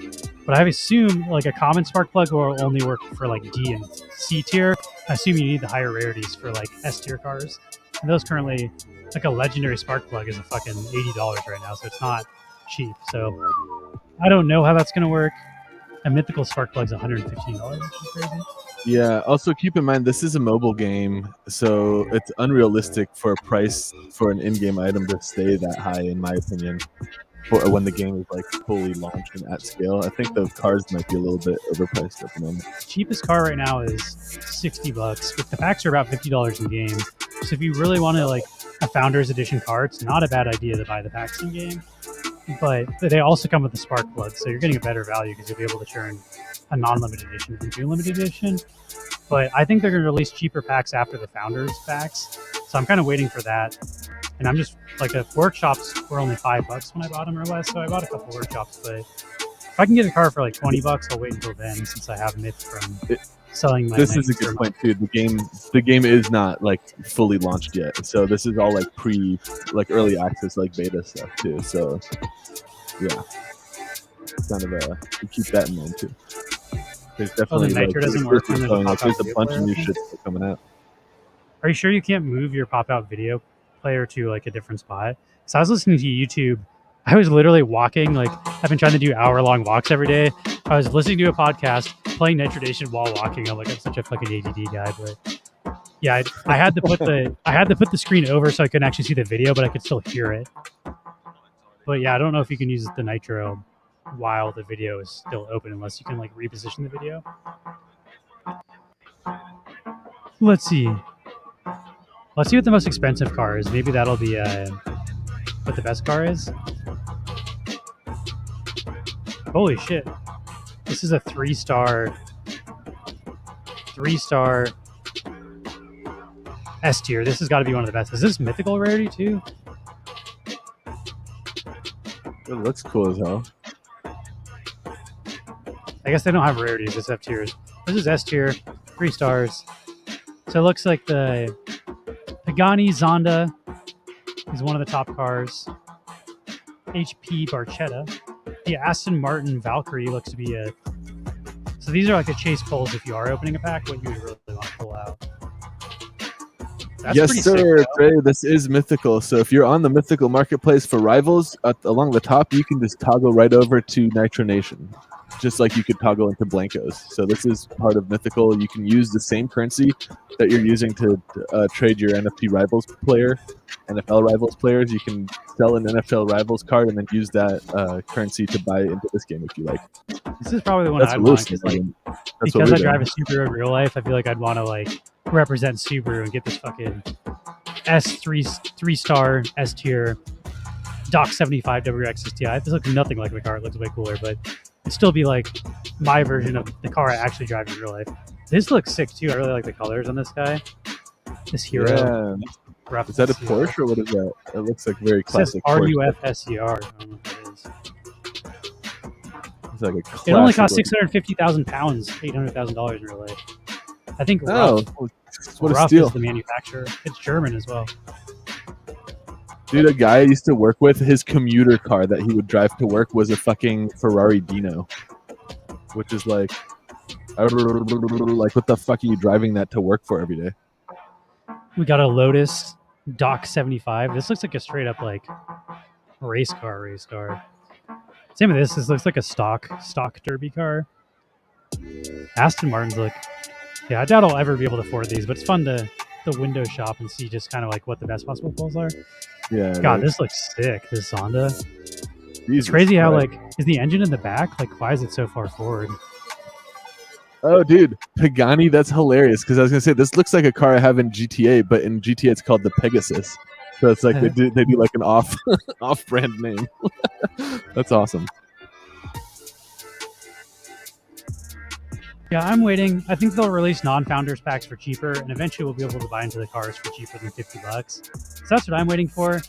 But the workshops are, in my opinion, like it's $50 to get the cheapest workshop, and they're selling for $3 right now. So I was like, these founders workshops seem to be like not a horrible idea, and they're also like founders up in the top right. There will not be more founders. There might be like new editions, but founder stuff in a lot of games. They'll release new workshops, but yeah.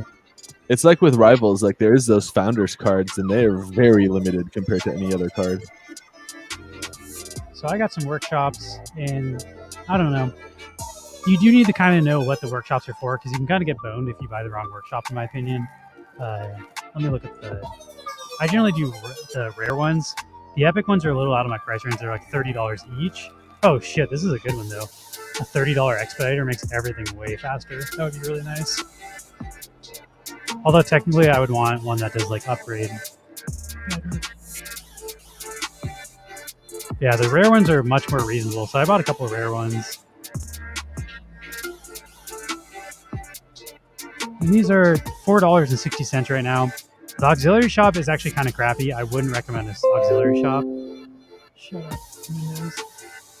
It has like, all this does is just increase your slots for doing stuff. Like, you get more slots, but it doesn't give you a cost bonus or a speed bonus. It just like marginally increases your slots for everything. So the aux shop is not very good in my opinion. I wouldn't buy it.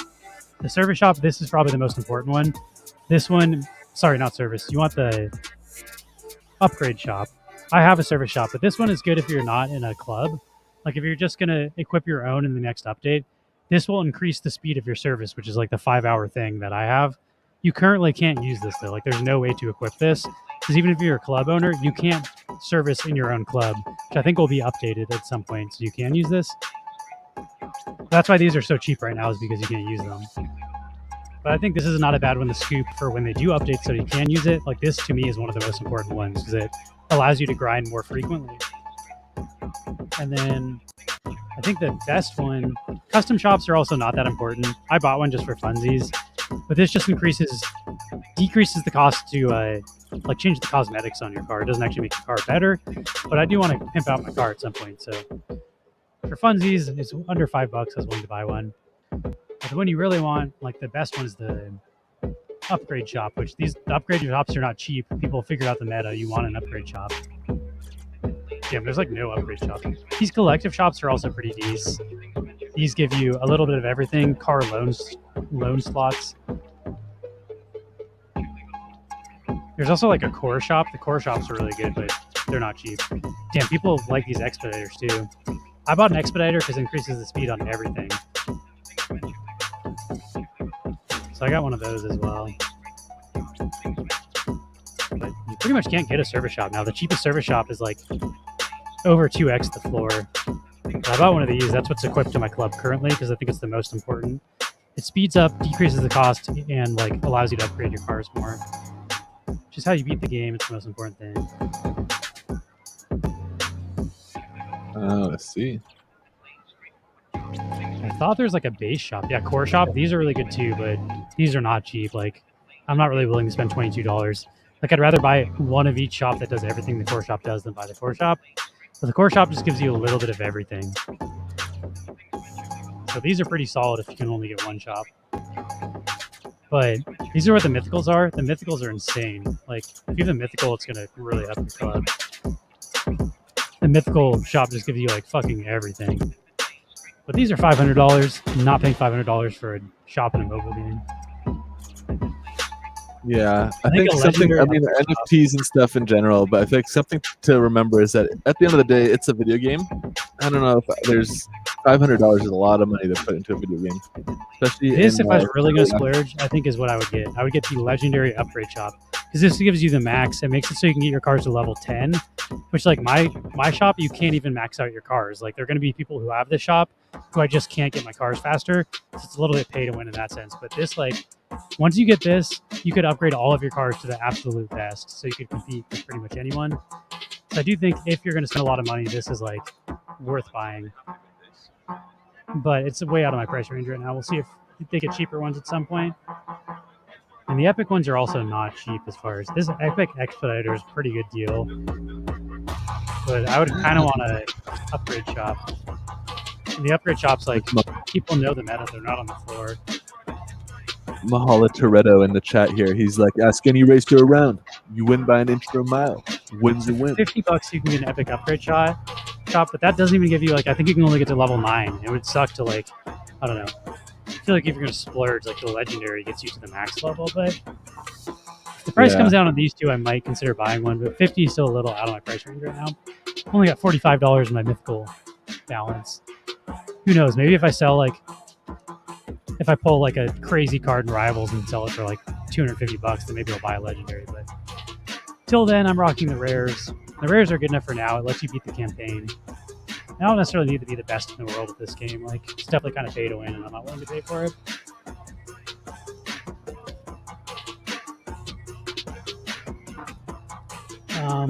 The cheapest cars are all $50. I don't know what the cheapest Zonda is, which you asked. But you can buy a Zonda for free to play. Like, I bought a free to play Zonda. The cheapest Zonda is $180. Goddamn. Not At that point, I'd buy one in game, and then I would buy a spark plug. You can get a spark plug for $80, even like the highest rating spark plug. So if you can use a legendary spark plug to turn your car into this, then you would save $70 on that. So that would be my strategy there instead of buying it directly. That's still more than I want to spend. Ooh, I got like $32 in my myth account. I could buy a couple of these things. If I were you, I'd spend it on Rivals to get into those events and just use my workshop. That's what I'm thinking too. I'm trying to win these events. Yeah, I can show you in the car shop, you can get a Zonda. I bought my Zonda. It was, I think, 1.5 million of these green tokens. But you have to grind all the way to the S tier, and then you can get a Zonda. I can't see it now because I've already purchased it. You can only purchase one of each car. But it's in the same tier. I guess it costs 400,000. These green tokens, you end up just getting more than you can spend, though. So, like, I can buy all of these S tier cars if I want them. And I might eventually, but yeah, it'll be like 400,000. And you got to grind through all the other campaigns, but that's very doable free to play. You only need to buy a workshop once you get to S tier. I got through all the other tiers without even equipping a workshop to my club. So you can free to play up to S tier, and then if you join my club, you can upgrade your cars enough to hopefully beat S tier through the paid workshop. Let's try cheating this guy a little bit more. So I'm going through the gears too fast. So I'm going to like turn this down to 3.5, turn this down to 3.0, turn this down to 2.5. Let's just try like a 0.5 between all of them. Turn to 1, and then let's turn this up to 1.5.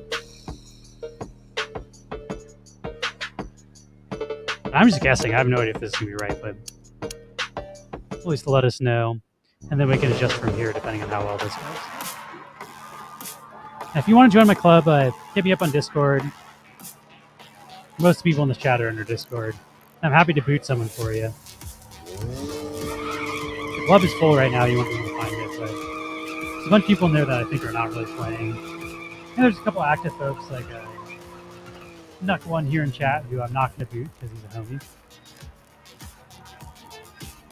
A new homie. Welcome to the Neon Space family. It's like Olive Garden when you're here, your family. Family. It's part of the racing culture. Your family. I don't have friends. I got family. Okay, so I need the lesson. 1 needs to be faster, and then 4 needs to be faster. So we'll go to tuning, and that's just by feeling. Like 1 took too long, so let's put 1 back up. And then get to 4, it was too long, so we're gonna increase 4 to try 2.3 and see how that goes.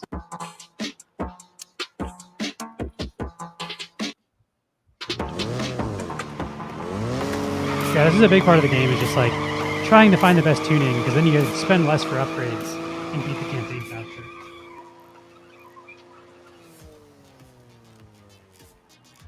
So I think I was trying to beat 11.5 was my time. Let's see if I can.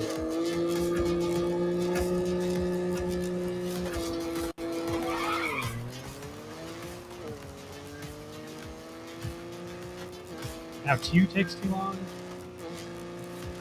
4 is too short.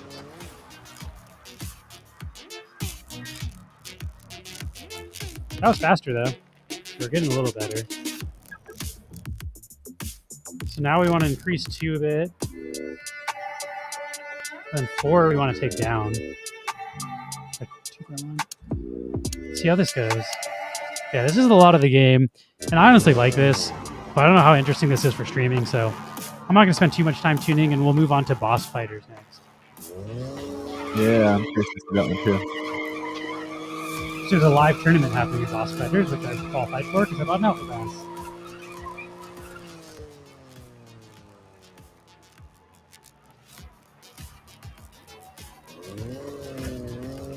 You're not first, you're last. Ricky Bobby. I should watch Talladega Nights. I think it's pretty fun. Alright, this feels like a pretty good tune. We get through all my years of increasing pace. Should have break 11 seconds. Let's see. 10.9, let's go. We'll call this good. The other thing you can do, which I wasn't really showing, is power and grip. Like right now I have 100% power, 0%. I have 100% grip. 100% power, 0% grip, and you can toggle that. So like if your car's wheels are spinning out, you need more grip. That's why my like thing's going fucking crazy right now, is because I think I have too much power and not enough grip. Then you can also change your nitrous. You can have your nitrous be more power and less duration. So it's like, so depending on how long it's taking you to get, really the nitro is good for your first shift. So if your first shift's going too fast, like you can turn down, I don't know. I don't really know the strategy for that. I kind of just fucking move the wheel around until my time gets faster. That's how I figure it out, but I'm sure if you actually know what you're doing, you can like see it and then know what to do. I don't know what the Zupa Toscana is, to be honest, but I'll say I like it so we can be friends. Yeah, 420 John Weed, if you want to join my club and you're interested in playing this game for free, hit me up on Discord. In case anybody here is not in the Discord, here's a link. And I'm PolishDog90, aka Lewis, on Discord. Alright, we're gonna get into boss fighters. We'll do our giveaway first, though. Yeah, let's see.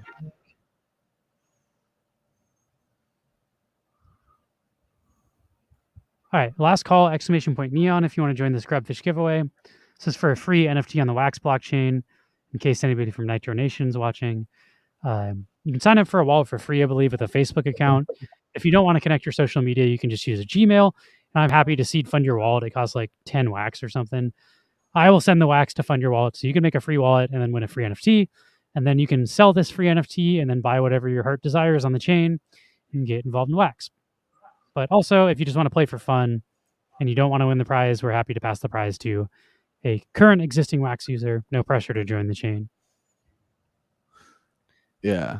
You can just win the bragging rights of winning, the satisfaction of winning.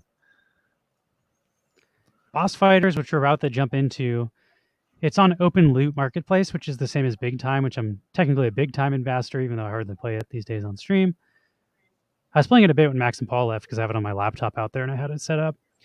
But you can get for $15 is what you need to pay to get access to this game. And this gives you a pass for early access, and then it gives you a season pass. So you don't actually get a profile picture and a weapon skin immediately. You need to grind through the season pass. But if you grind through the season pass, you get a 1-of-1 unique profile picture. And I don't know if the weapon skin's unique, but you also get a weapon skin. But for me, $15 for a profile picture that is also my character in game, and I'll be the only one that ever has it, and you'll only be able to get these through the early access pass. Like $15 is not too bad for me for that. But the game probably will eventually be free to play. So if you don't want to pay, you can just wait. This is really just for early access. Yeah. All right. I also applied to be an ambassador for that, so hopefully we can give away early access for free eventually to our community. But I don't know. I'll try out the game and see how it is. I haven't played it yet. Dre just got wiped out first. Your grub exploded in a bloody red splat. There's also a tournament happening right now where you can win like up to $1,000 in prizes. So I'm good at boss fighters. Who knows? Maybe I'll win some money. They said they'll send it directly to your PayPal account too. Like I'll just fucking PayPal you money. PayPal? You don't have PayPal? Everybody has PayPal. They can also pay you in USDC to a wallet of your choice. Oh yeah, I would prefer that honestly. I take USDC all the time. Twelter, congrats. I was trading with USDC this morning. I did a $50,000. I think they actually give it to your Open Loot account. They don't send it to any wallets. Then you'd have to withdraw it from Open Loot, which is I haven't KYC'd yet, which is why I'd want PayPal. So I haven't KYC'd my. Then I'd try to go for PayPal too. Actually, you can just make a PayPal account with like a burner email if you want. Or although you'd have to link it to a bank account if you want to cash out. So you're still going to KYC. Well, I don't have an issue with the KYC. Like it's just the time it takes to do it. I haven't KYC'd on Open Loot. If I'm winning $50 or whatever in some tournament, I'm fine having that on the record through my PayPal. Shit, this is the wrong pack. Yeah. I'll give you the Tea Party pack. We'll do another Grubfish, and this time we'll give away the Dogzilla Woof pack. They've got an open drop. I think it's like 30 cents for 2 NFTs on Nifty. It's real cheap. Buzz King's a homie. He's a part of the Neon Space community, so consider supporting him if you don't win the pack. But if not, the next giveaway will be for that pack.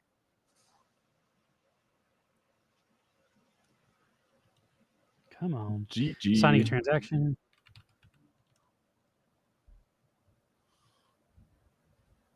Okay, that should be sent. I did my short sell this morning. I also traded long on the QQQ index and did pretty well, like 5.4% or something. Trading for like neon. If you want to join this next giveaway, and I'm going to change our category to boss fighters. 22 followers, so people don't yell at me for being in the wrong category.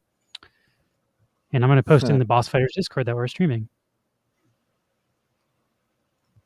Get a little bit of promo for our stream. Yeah, let's see. I guess let me make sure it works first before we... Oh, Batman has a free pass, he says. What's Batman? Right? Or Moon Bazman. Mart. Hold on, let me pull this over here. Basmardi. Okay, like the rice. Basmardi. The free pass. That's not quite the same. Basmati is the rice. Okay, close. Did you call him Batman originally, though? Is that what you actually said? Hey, there's a glare on my screen. English is my second language, and a third excuse. Are you playing boss fighters right now? Is that what you're saying? I'll play with you. I'm about to hop in. Yeah, jump in. Are you in VR? Are you the boss, or are you the fighter? I believe if you have VR, you get a free pass, but you have to pay. Or I also feel like there's no way that you're in VR and chatting in Twitch at the same time with your headset on. So, gonna go ahead and venture a guess that you are fighting the boss. I also got to figure out, like the tournament is for using specific weapons right now, so I got to figure out what weapon. Let me pull up the tournament page so I can read about it before we hop into this. I'm also not expecting at all to win money in this. I just want to try to participate for fun. Yeah. All right, so week 1 is striker leaders. So I want to use a striker gun.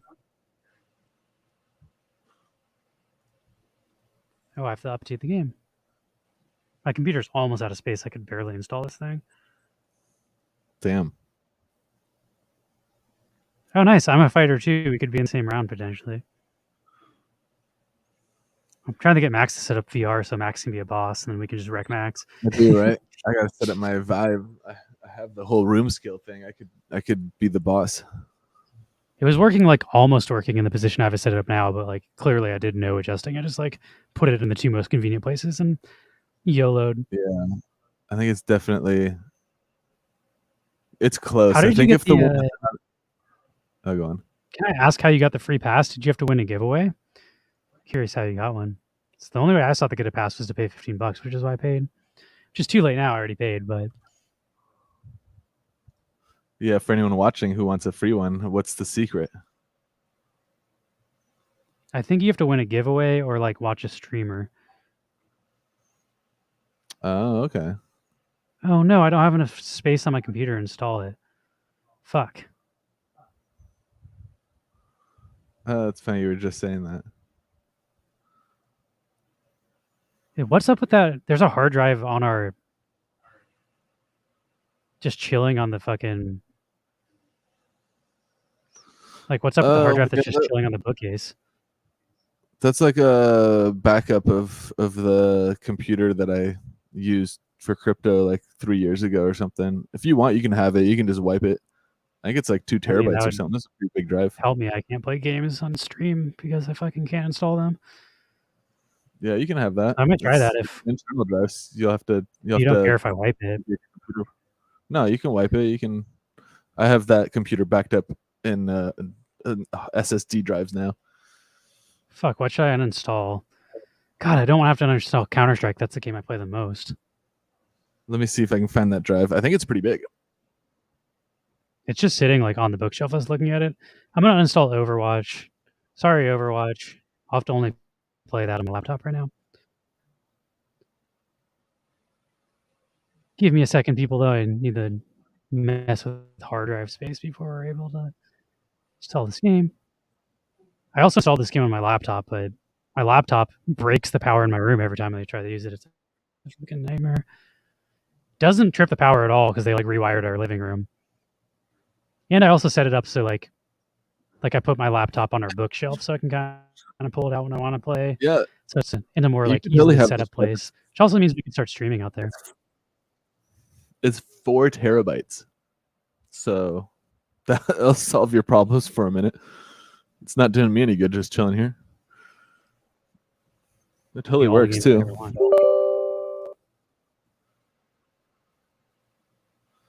Let's see what the... I might need your help uninstalling my current hard drive that's broken. Yeah, if... I haven't installed a hard drive in a computer in like 20 years, maybe. I have a drive toaster too, where you can plug your old drive in, plug this one in, and then just toast it so it copies it over. Oh, okay, then. Yeah. I completely wiped my old drive because I had to reformat it to see if like that was part of my troubleshooting to see if it works. And then after reformatting it, there's nothing on it. It's still like not reading shit correctly. So they're like, if your drive errors that out in the drive reader software I got, they're like, do not put any files on it or you could lose it at any point. So I was like, yeah, I'm just going to fucking need a new hard drive. All right. I just uninstalled Overwatch. I should be able to update this game now. And I'll just reinstall Overwatch on that hard drive. I think I replaced this with my... I replaced this with an 8 terabyte drive in my server. So it only has 2 slots for drives. So I have 16 terabytes on that because they're 2 8 terabyte.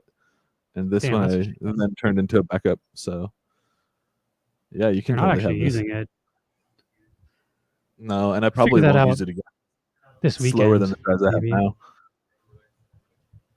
Oh, I might have to dip out here early since Paul is shooting Daily Misinformer here, and he says in like 5 minutes people are going to start showing up and they're going to be writing here in the living room. So I'm getting displaced. Shooting or are they?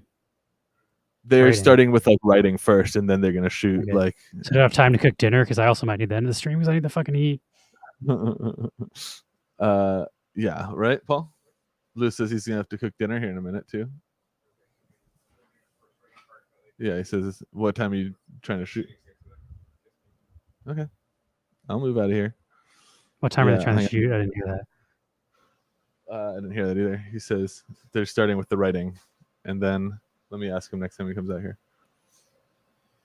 I'll play one round of this game, and then I'll probably end our stream because, yeah, cooking rice takes me like 15 minutes. I should be able to do it while they're writing, but I don't want to fuck up the sound for their shoot.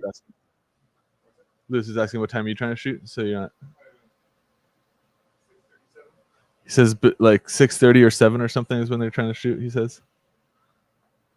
So I think I have time to do one. We got time for one round. That's like 30 minutes to an hour. I'm gonna break away and help Paul set up here, but yeah, thanks for joining everybody. This is fun. I gotta download this Nitro Nation game. That actually looks pretty cool. But I'll see you guys next stream here. It'll be maybe I'll stream an extra stream tomorrow so I can stream this tournament since I won't really be able to stream it. But since we're here, I'll play at least one round. But I'm probably gonna get my ass kicked to not know how to play. Yeah, catch you later, man. I might just watch from the other room. I want to see this game. You should also at some point try to set up your VR so you can. I know. I want to. I have it busted out now, and I got my laptop fixed too, so I could run it off that. That laptop is beefy enough to actually run a VR. I set it up on my laptop, so we could also run it off of my laptop if you wanted to. Oh, nice. Yeah. Hell yeah. I installed Steam VR and I installed everything. So just. Oh hell yeah! Also, you have a 3080, I think, graphics card, right? Like your thing is, I have a 1060. Yeah, you have like 2 generations newer and a higher, like, just a better card. The hardest part is like there's no internet, so like if you're playing games, you probably want to internet my friggin' laptop. Can't you? You can probably plug in like an Ethernet cable, hardwire to the laptop, right? All right, we'll see. I'm gonna set this up. How does it not see it's looking for the game. Technical difficulties here. I'm gonna have to just do a custom screen because the game is definitely. It might have an anti-cheat thing where like you have to share your entire screen, just like Counter-Strike. Yeah. Fighters. Yeah, because it doesn't see it as like a game or something. And I'm gonna watch from my phone. I want to see what this gameplay looks like. Is that working? Can you see it? Yep, I can see it. I just don't see you, but I can see it. Oh, there you are. Wait, well, at least there's your frame. There you are.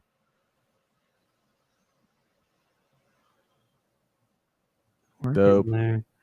Oh, it disappeared. There we go. It should be good now. I'm gonna break away and help Paul set up here since he's trying to get. You should try not doing burnout while tuning. Yeah, copy that. All right, I'm gonna play around with this so I can eat soon. I'm not gonna promote the stream in their Discord. I'll do it maybe tomorrow. Turn down the audio. Yeah, it's good shit. Streamer pro tip: you got to run games at about 20 to 30% audio to not just blast it. Let's do 25%.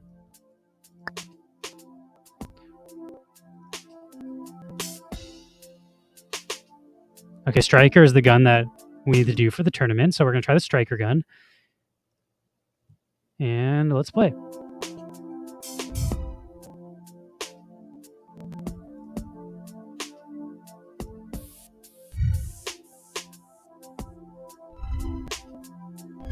I'll be a woman fighter. I feel like I'm going to do a jetpack.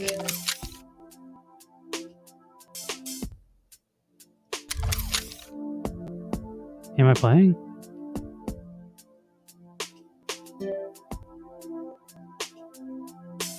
I can't tell what's going on right now. I'm clicking play and nothing's happening. Oh, here we go. I guess all the games are full. So this is what I have. I need to earn this many points to unlock my NFTs.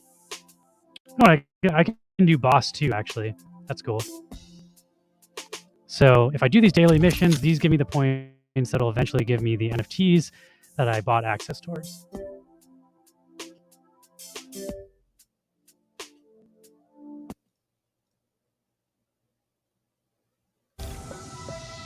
I also don't know if there's like automatic voice chat. I hope I'm not spamming people. Let me see. Voice chat. I don't see a voice chat thing. I guess let me know. Boss Fighters homies, I'm streaming on Twitch. If you can hear me spamming you, let me know. And I'll figure out how to mute myself.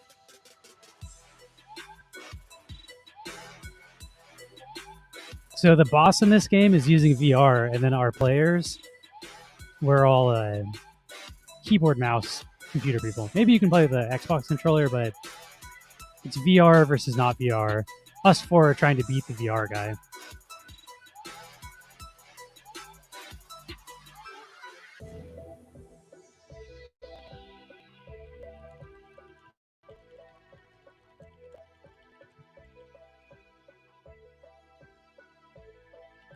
Oh, hell yeah. Moon Basmarti's in here just on the stream.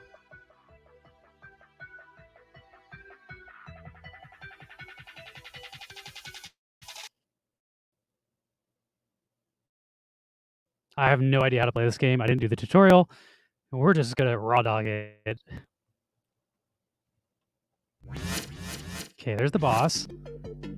Here I am. Oh my god, he's huge! And he's already fucking me up. Oh my god.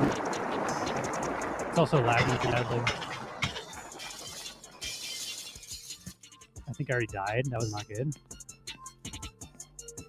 Quick ammo. I think shift does some sort of special.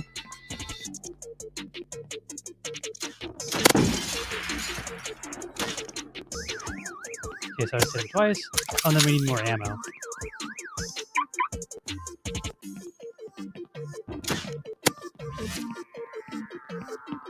Okay, so I can fire twice, then I need to find more ammo. I also didn't get my jetpack. I didn't equip it, I guess, somehow.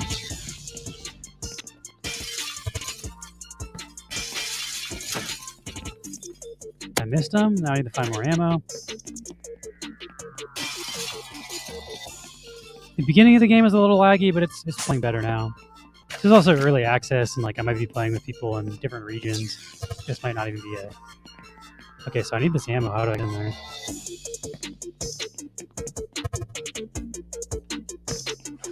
How do I get in this building?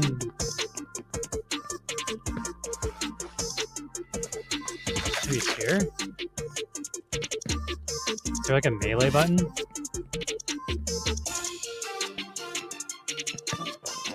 Oh, we won! Let's go! I have no idea what just happened. I also need to look up the...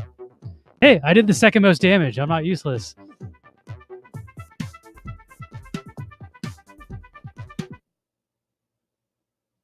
I'll take it. Am I on the leaderboard now? I'm a top 60 player. Top 100 player. Let's go.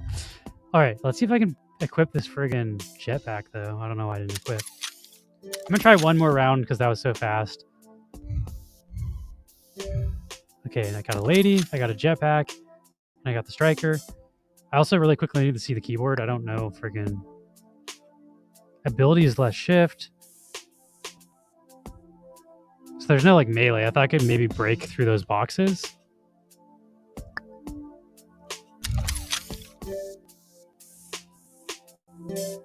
Oh no, it's closed.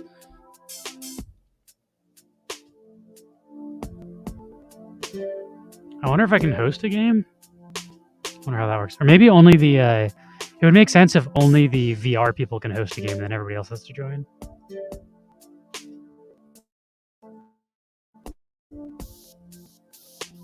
It says only 4 out of 5 though. Why can't I join this?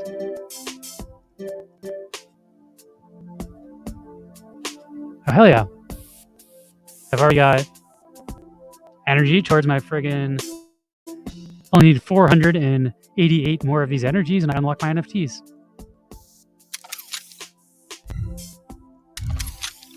I also can't see the chat right now if y'all are trying to talk to me.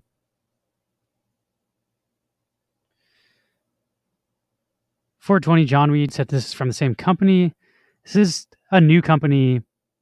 This is technically like a new company, but it's on the Open Loot Marketplace, which is the same marketplace as Big Time. This is a hybrid. I was calling it NFTs. It's not actually NFTs. This is a hybrid Web 2.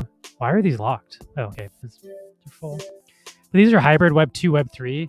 It's not actually NFTs, but you can sell the digital assets for cryptocurrency. So I can sell this stuff for USDC, even if it's not technically an NFT game. But to me, as long as I can cash out with real money and own the assets and sell them on a marketplace, I'm not really as concerned as every item being on the blockchain. So it's like a You know what? I actually have to go. I got to cook. They might be filming in like 20 minutes, so I'll stream more of this tomorrow. This tournament goes on Friday, Saturday, Sunday, so I'll try to stream some of this tomorrow. But let's do our last Grubfish giveaway. And then Moon Basmati, I'll probably keep playing. I just won't be on stream. I got to take like a 20-minute break to cook.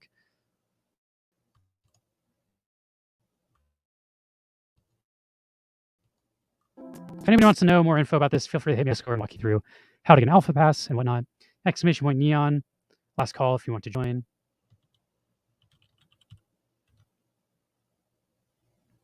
Yeah, we're going for 3.5 hours. I need to freaking take a break. Because they're probably going to be filming for several hours, so I need to cook food now, or I'm not going to be able to eat. All right, here we go. Only 9 people. Good luck for a Dogzilla Woof Pack.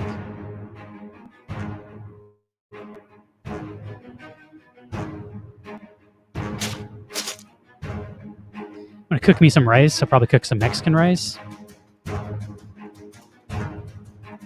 I've been eating a lot of rice lately.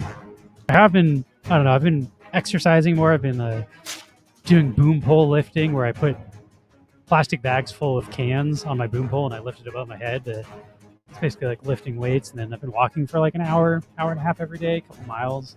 So I feel like I need to start eating more protein. Rice is not a very high protein meal. So I got to figure out a diet that's like giving me better protein intake so I can get swole. I've never really been like a workout dude. So Random King, congrats. I don't really know like a good diet for protein. Probably just got to eat more like chicken, because chicken's low in fat, high in protein.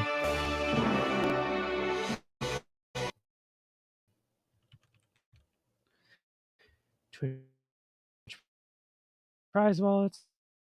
So I'll get your wallet, and I'll send you this pack. I'm going to on a stream, and I'll try to stream tomorrow so we can show off the tournament. So I do want to show off the tournament, the higher stream the tournament. So I'll probably be playing it a decent amount. Get my grind on. I'm gonna be playing Rivals. I'm gonna be playing Nitro Nation. I got a fun weekend ahead of me, full of NFT gaming. It's cool how many like actual games with assets you can play that are fun now. All right, let's send this. Then let's figure out who we're raiding into. Thanks for joining, everybody. Hope you have a good weekend. If you want a game out, hit me up. I also kind of wanted to play that other mobile game. I think Random King, you were the one that wanted to play it. So I could be down to play that after stream, like Summoners War one. There's just too many games. There's too many actually fun NFT games to play right now, which is kind of incredible. We've come a long way from 2 years ago where all we could do is craft elements in our planet on stream and burn money for fun. Now, there's actual bunch of games that are interactive. Gonna raid into Ciasoli. Give it some infinity mirrors. Uh-oh. Did that raid work? I can't tell. Oh, yeah, there we go. Get some lag spikes.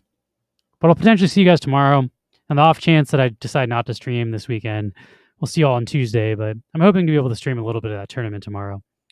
So peace out, everybody. Have a good weekend.